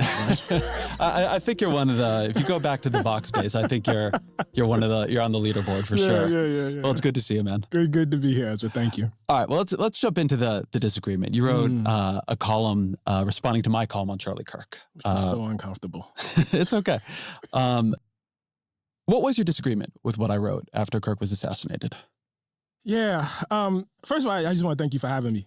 You know, I know that I've had to read things about myself that, criticize my work. It's never easy. And people often have a very, very different response than the one you had, which is to invite me here and to talk it out. So I appreciate that. I want to say that up front. I felt that when I initially read the column, and I guess we should be fully transparent here and say there was a discussion between us privately before there was a public thing. Yeah, we text. Yeah, we did. We do text regularly, and we did text about this. So I felt like, having not done the research that I eventually did for the column, there was something off about what I knew about this guy. And the presentation of him as, and I don't want to misquote you here, but as basically a paragon of politics and how doing politics the right way, Ezra politics said. should be done. So I think I had the same reaction that most ordinary people would have, which is absolute horror at the idea that this guy was somewhere speaking and was killed. But I always think it's important to differentiate how people die versus how they live. And then after doing the research, I had to be honest with you. That's when it got really, really difficult. When I went past my initial impressions and started going through all of the clips of the things he said, the way he talked about people, the way he, described groups in ways that, honestly, even as I was writing it, I was uncomfortable saying. And so the idea that this guy should be in any way celebrated for how he conducted politics, the fact that he just slurred across the board, all sorts of groups of people, and then ran an organization wherein, which appeared to me just a haven of hatred. I would not want that to be a model for my politics. And I know, as we talked between us that, you were not attempting to make a statement for the entirety of it. But I guess I feel like at a certain point, somebody's legacy, or somebody does something that is so large, that it's tough to think about their legacy and take that out of it. And that's how I felt about him. So I think I want to get at the right level of disagreement here. So I think one thing for me is that, I don't know, for me, the immediate hours after somebody is murdered in public, when you see that sort of grief and horror pouring out of the people who loved him, and many people loved him, my instinct then is to just sit with them in their grief, right? To say, I can, for this moment, find some way to grieve with you, to see your friend the way, or in some version of the way you saw him, right? That's not my view of, the person's whole legacy, but going to people when they're grieving like that and saying, listen, I want to tell you really what I thought of your friend. Just feels like not what you do in a kind of a community. I can see people come down on both sides of that. I mean, my mind immediately rushes to Ghassan Kanafani, right? Would Ezra Klein reflect on his legacy and this is not a moral equivocation between a prominent critic of Israel who never famously took up arms, but was simply a writer and an organizer who was assassinated by the state of Israel. I just don't think that someone like Ezra Klein would say that about him. I don't think he would say that about David Duke either. Yeah. Not to say that that's even a better example, because David Duke obviously is a far more overtly reactionary than Charlie Kirk, but I just don't think Ezra Klein would revel in the grief that other people are experiencing. I actually think that actually is a great impulse, that after somebody's been killed, and not just killed, but because we live in the media environment that we live in, that it's seen and that it will live forever, and that person's family, you know what I mean? That is being looped in front of all of us. Jesus Christ. Which I think has a lot to do with how this was taken. No, it's terrible. It's terrible. And to have to go, like, to have young kids who have to grow up knowing that that is a thing that exists in the world. You know what I mean? And I'll go one step further on this. One thing I wrote about in that piece that I do worry about is I worry we are already in a cycle of political violence, of mimetic violence. I think about Pelosi, I think about Shapiro, I think about the near assassination on Trump. I think about when after that happened, I thought about me, I thought about you, I thought about all kinds of people I know, right? So I do think there's just something about when violence takes hold that like that there's something about it that it begins to breach all lines. Yeah. So anyway, I guess that's part of my reaction too. I think all of that is understandable, but I guess, was silence not an option? Yeah, silence to me was not grieving with people. I felt it was important as someone who is liberal, as someone who has a voice, that there are moments. I don't think you have to be silent in that moment. It's a profoundly important incident that took place. It's a political violence, a political assassination that took place of a prominent advisor to Donald Trump. You don't have to be silenced. I think the problem is that it was actually what Ezra Klein chose to omit from the piece that was the issue, and how he chose to present a truly whitewashed reputation laundering initiative of Charlie Kirk that was the issue. That was the real issue, because, hagiography, exactly. Because saying that he was practicing politics the right way basically means like the SJW dunk compilations that are purely cut for propaganda on college campuses are actually a profoundly important fixture of American politics, no matter how racist the positioning is. And that to me is ridiculous. That's not like, that's crazy, man. What are we doing? That's all this is. It's like that. Like, I really do feel, it's funny because you said something like this in your piece, but it was a little bit more offhanded. That political violence like that is an attack on us all. Right. And that in that moment, it creates, for me, even if it's very temporary, that it's important in a moment like that to sort of, come together to try to see other people in their... I think I might have SJW. Should I get diagnosed? No. The woke mind virus, let it take over your brain. Grief, to try to cool things down just a little bit. I guess, given everything you read that Charlie Kirk said, and we probably don't have very different views on the value of the things he said, why do you think he was winning? I mean, that's not really hard for me to understand. I mean, if I could just back up for a second, I want to say two things. I published a book 10 years ago, Between the World and Me. And one of the constant reactions to that was that it was overly pessimistic about this country. It was overly pessimistic about the future. Why are you so dark, Ta-Nehisi? Why can't you give us any sense of hope? And the reason I would always say is because any sort of sober examination of the history of this country says that those of us who believe in equality, those of us who believe in respecting the humanity of our neighbors and of everyone, that we're up against some really, really powerful forces of history and powerful narratives. And the implication of that is, however good we felt in 2013, 14, 15, 2008, there will be backlash. People, those of us who were crying in 2008 watching Obama, give that speech, those of us who were so moved by watching him and Michelle and step outside the car and felt so much fear for him, and then when nothing happened, felt so great about that. Those of us who believed that seeing a Black family in the White House, mirroring what, some of us felt the best of us was the best that we had to offer, there are other people watching that too. You know what I mean? And I don't take any joy in saying this, but we sometimes soothe ourselves by pointing out that love, acceptance, warmth, that these are powerful forces. I believe they are. I also believe hate is a powerful force. I believe it's a powerful unifying force. And I think Charlie Kirk was a hate monger. I really need to say this over and over again. I have a politic that rejects violence, that rejects political violence. I take no joy in the killing of anyone, no matter what they said. But if you ask me what the truth of his life was, and the truth of his public life, I would have to tell you it's hate. I'd have to tell you it is the usage of hate and the harnessing of hate towards political ends.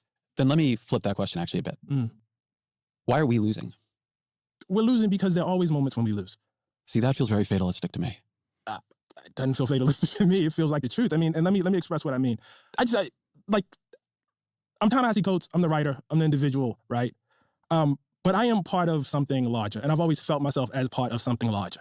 I think the notion that in order for Democrats to win, they have to expand the tent is true on its face. The problem is, for Ezra Klein and for numerous other power players within the Democratic Party, the expansion of the tent only goes in the rightward direction.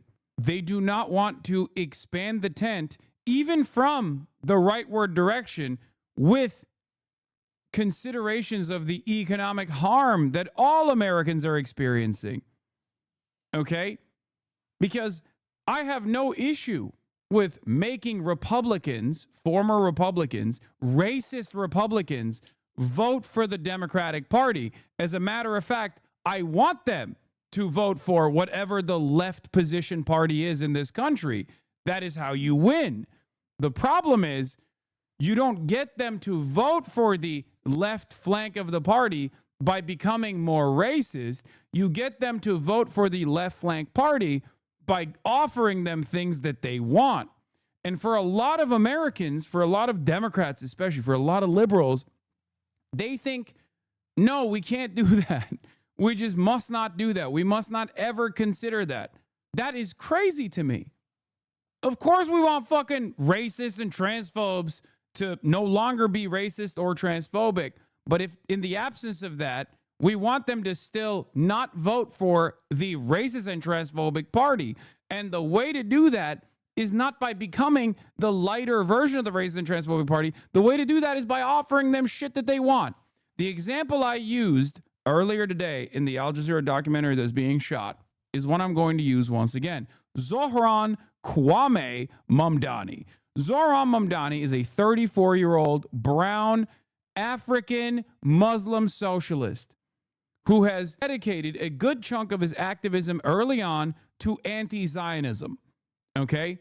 New York has a significant population of Jewish voters, and yet the majority of Jews in New York voted for Zohran Kwame Mamdani. Now, does this mean that New York Jews are anti-Zionist in nature? Well, I would like to think so, but seemingly that's not the case, as evidenced by the new polls that came out recently. New polls that came out recently that showed that when polled, New York Jews, 70% of New York Jews had sympathies that were either strongly with Israel or somewhat with Israel, as opposed to strongly with Palestinians or somewhat with Palestinians. 70% of New York Jews strongly still or somewhat still sympathize with Israel over the Palestinians. Okay? Now hold on. Before you say, yikes, oh my God, that's crazy. That was my first reaction as well. That shocked me a little bit. Okay?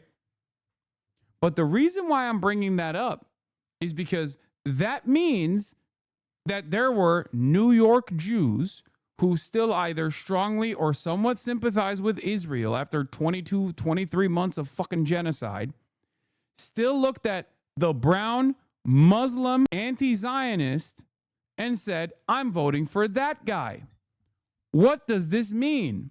That means two things. Number one, Israel obviously is not the number one priority for New York Jews that have sympathies with Israel. That's clear. And this is something that we knew already. I talked about this before about, Jews in the United States of America are not Israeli. If they were, they would live in Israel. There's plenty of fucking benefits to living in Israel as a Jewish person, but they still choose to live in America because they're Americans, okay, first and foremost. That's number one, okay? It's not the highest priority. But number two, and this is even more important, even New York Jews that care about Israel looked at a guy like Zohran and said, you know what I care about more? Fast and free buses and a fucking rent freeze. That's the point.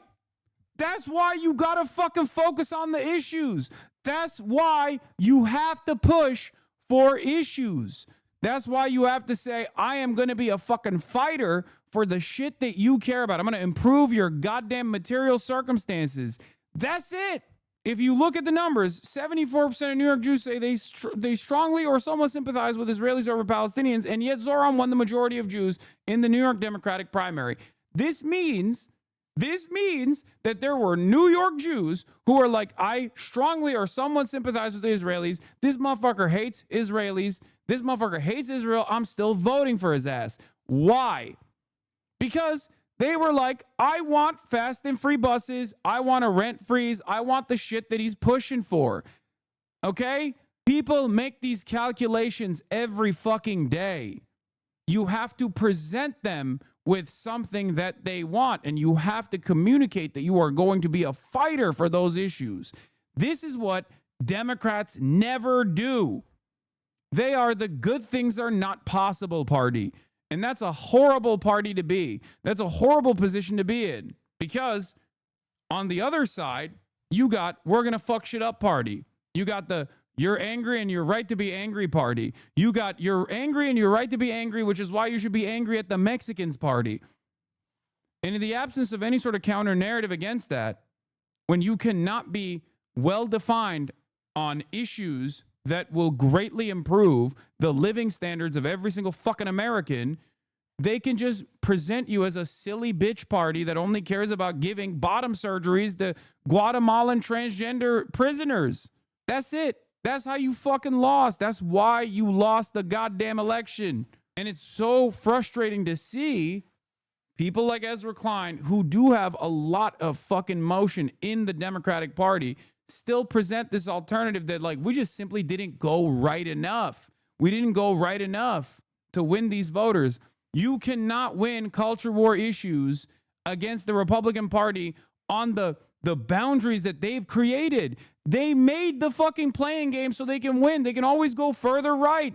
You can't outflank the Republicans on racism. And the question also remains, should you outflank the Republicans on racism? I say no.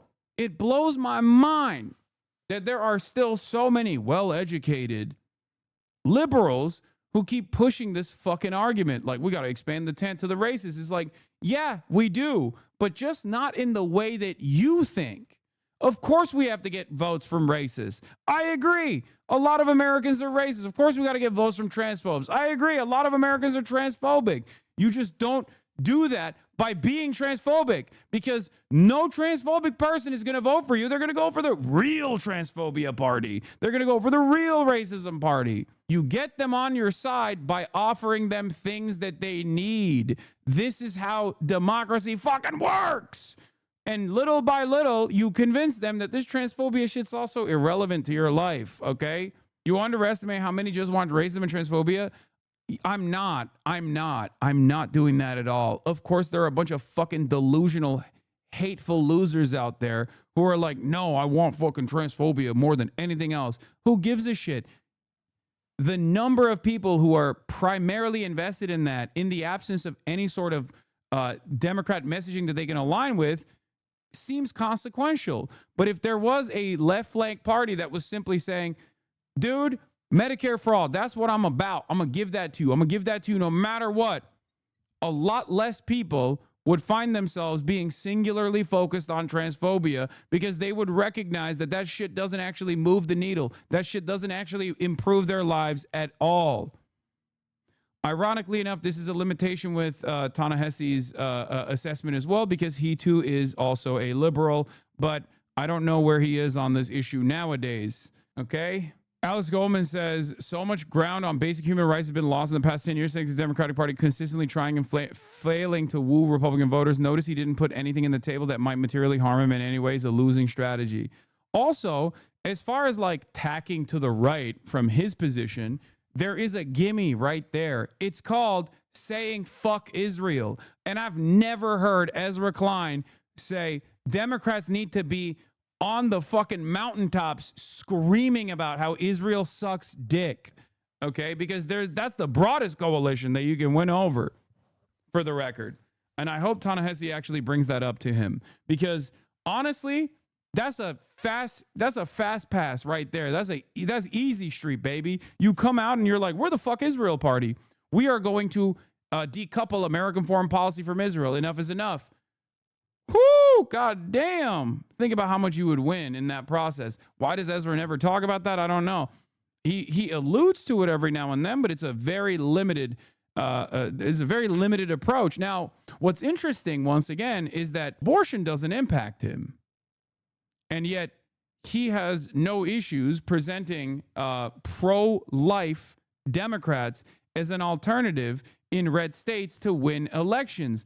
But what's really interesting about that is those exact same states that he presents as like pro-life Democrats potentially winning a broader coalition of right-wing voters are states where they literally fucking voted on ballot measures to protect abortion enshrined in the state constitution. So he's just wrong on every aspect. It blows my fucking mind. Pro-life is perhaps the worst position that he could align himself on, to say we need to expand the umbrella by bringing back pro-life Democrats. Pro-life is not a winning position, it's a losing position. At least he could have done like the classic, everybody hates trans people, we need anti-trans Democrats or some shit, which I still think is fucked up.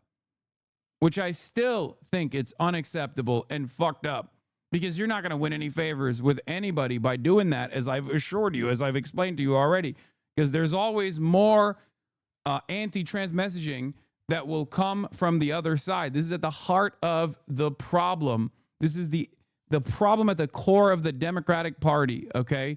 This is why they lose elections. When you cave to your opposition's framing on culture war narratives, you just legitimize their argument. I have a tradition. I have ancestry. I have heritage. What that means is that I do whatever I do within the time that I have in my life, whatever time I'm gifted with. And much of what I do is built on what other people did before then. And then after that, I leave the struggle where I leave it. And then hopefully it's in a better place. Oftentimes it's not. That's the history, in fact. And then my progeny pick it up and they keep it going. I am descended from people who in their lifetime fought with all their might for the destruction of chattel slavery in this country. And they never saw it. They never saw it. In my personal belief system, they died in, defeat, in darkness, And so I guess the privilege that I draw out of this, the honor that I draw out of this, is not that things will necessarily be better in my lifetime, but that I will make the contribution that I am supposed to make.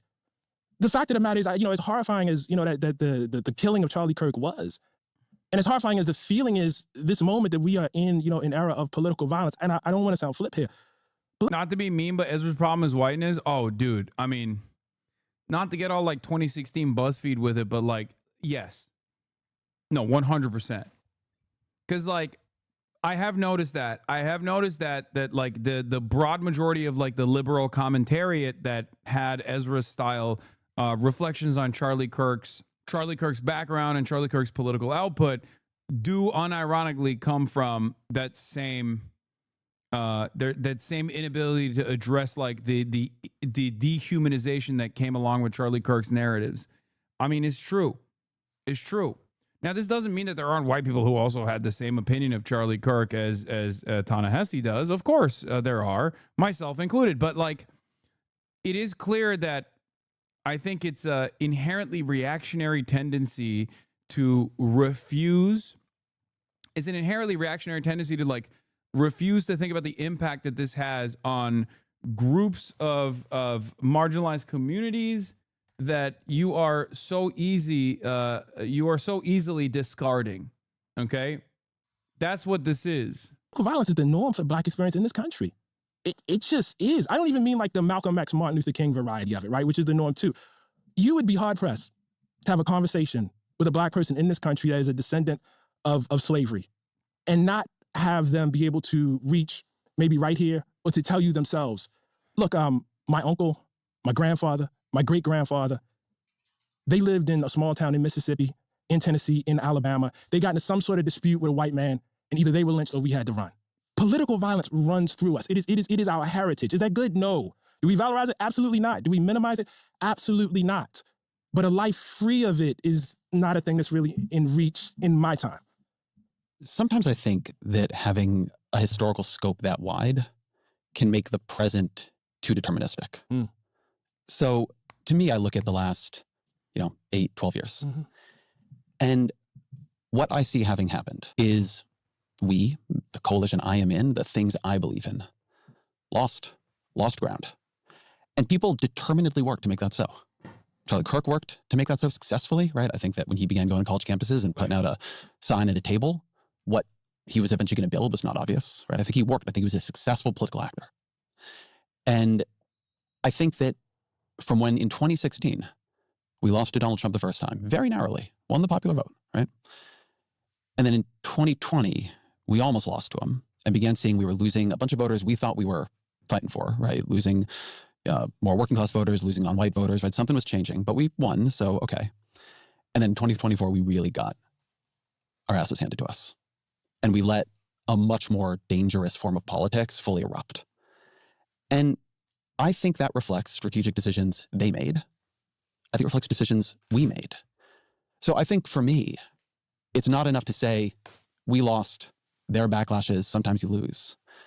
I think it requires like a very fundamental rethinking, like a disciplined strategic rethinking of what have we been doing? Why are people preferring this to us? And I do think that is like, it opens up into something more that I think that. Yes, I agree. I agree. Nothing he said is wrong. What's wrong is his solution.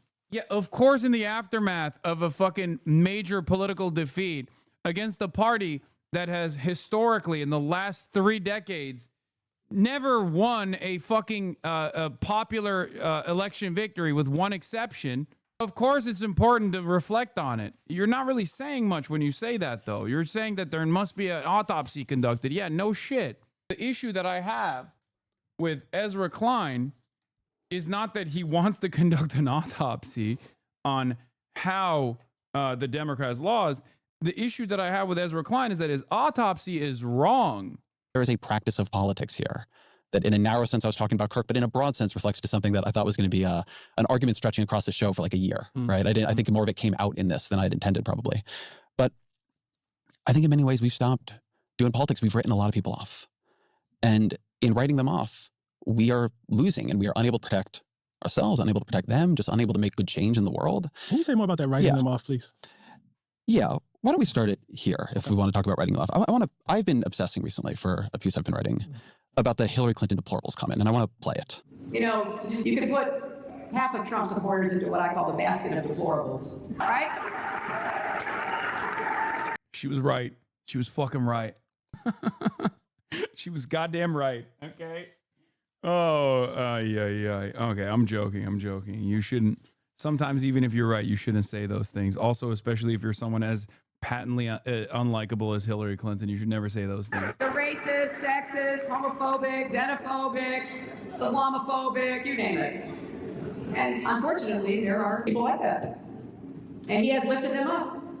He has given voice to their websites that used to only have 11,000 people, now have 11 million. He tweets and retweets. They're offensive, hateful, mean-spirited rhetoric. Some of those folks, they are irredeemable, but thankfully they are not American. What do you think when you hear that? She probably shouldn't have said it. Do you think it's true? I mean, it's probably not how I would say it, but, you know, I mean, there are things that I would say, you know. I probably would say what I said earlier, you know, in the interview about the force of, and I mean, as I've been saying this probably since as long as we've been talking. Yeah. You know, but I just want to be clear about something. I shouldn't be running for president of the United States. You know what I mean? And my expectations for the rhetoric of writers, intellectuals, journalists, et cetera, is very, very different than what the expectation should be for people who you know, expect to hold office. Yeah, so I agree with, right? I think that there are different jobs in all this. But when I say we began writing people off, I think that something that happened, and I think something I saw in this debate, but kind of like underneath it, was that the work of politics, of bridging over a lot of profound, fundamental, moral disagreements, I think became somewhat demeaned, diminished. It began to seem like, in many cases, a betrayal to people. The tent shrunk. The people I feel more comfortable with wielding power shrunk.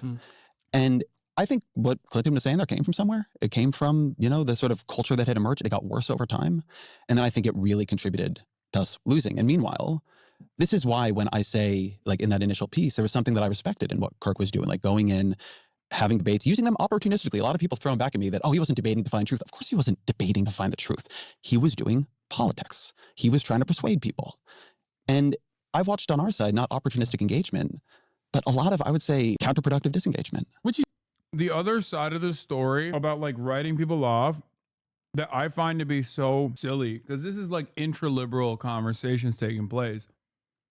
But like, there is also a level of punishment that liberals issue their own popular politicians that like Republicans simply don't. When a Republican says black people are violent, you're fucking writing off all black people, okay? There is no expectation from a Republican politician to actually go back on that. As a matter of fact, many people go, no, hell yeah, say more of it, King. Like, that's literally a writing off of a significant chunk of the fucking population. That's 13%. Like, at least with Hillary Clinton, when she's saying that thing that Ta-Nehisi says she shouldn't have said as someone running for office, she's writing people off of ideals that they represent and not like some other inalienable trait or characteristic. Racism is not like an unchanging quality. But would you like to see one of us put up a sign outside of, say, some white evangelical church in Alabama, debate me on abortion, and then use that content to say such and such smashes, you know what I mean, church parishioner here, such and such owns church parishioner? I would like to see. Would you like I would like to see people on our our side. Yeah, go to evangelical churches, go to places that feel unfriendly, have conversations, and look. I put things up on YouTube. They're fairly successful, not the best of the business, and I don't use capital letters destroys in them. I think you can do it more aligned to hopefully our value structure, our political approach, our political aesthetic, at least the one that I believe in. I shouldn't overuse the term "our" here, but we weren't doing that either. I don't, bro. He wants destiny. That's what he wants. That's what he wants. No, we weren't. I know. For instance, I have. Like, I know for instance, I don't know if it's on YouTube anymore, but I received an invitation, for instance, I think about when I went up to West Point and I had to go there and talk about Between the World and Me. I had to challenge them very, very directly about what it meant to have, at that time, Confederate memorials up there and to, talk about, a Confederate, I can't remember, what the motto is exactly, but basically it's an argument against lying and what it meant, to have that there and have those grand historical lies. I mean, we had a really, really great interaction. I don't know that, I know everybody didn't agree with me. It would never occur to me, and I think it actually insults the dialogue to take that and say, Ta-Nehisi owns West Point cadets. You really not recognize the kind of culture I'm talking about here? Like, really? I'm sorry, say more. No, that's also not the same, because, like, the comparison that Ezra Klein presents, once again, is a conflation of ideals, ideology, and characteristics that are unchanging. Okay? Blackness and the concept of being black is not a quality that you can wash off, is not a quality that you can change about yourself, whereas being an evangelical who believes that abortion is murder is a quality that you can reason with or potentially change the minds of people on. This is a fundamental asymmetry that exists in this left-right dynamic that I fucking despise. Do you understand? Like, Charlie Kirk wasn't bad because he was just saying that, like, his economic worldview was about, like, I don't know, deregulation and more deregulation and more tax breaks for the wealthy. That wasn't the bad aspect of his doing politics the right way. The bad aspect of it was he would just consistently churn out propaganda that dehumanized marginalized populations, dehumanized people who were just like basically not white and not Christian men. Okay, that's what it is. And this was conducted on prosecuting inalienable characteristics of people and demanding that the government actually do violence to these people on that same virtue or justify the violence that exists. It's very different than just like dunking on an evangelical over their understanding of abortion. Damn, this guy's good.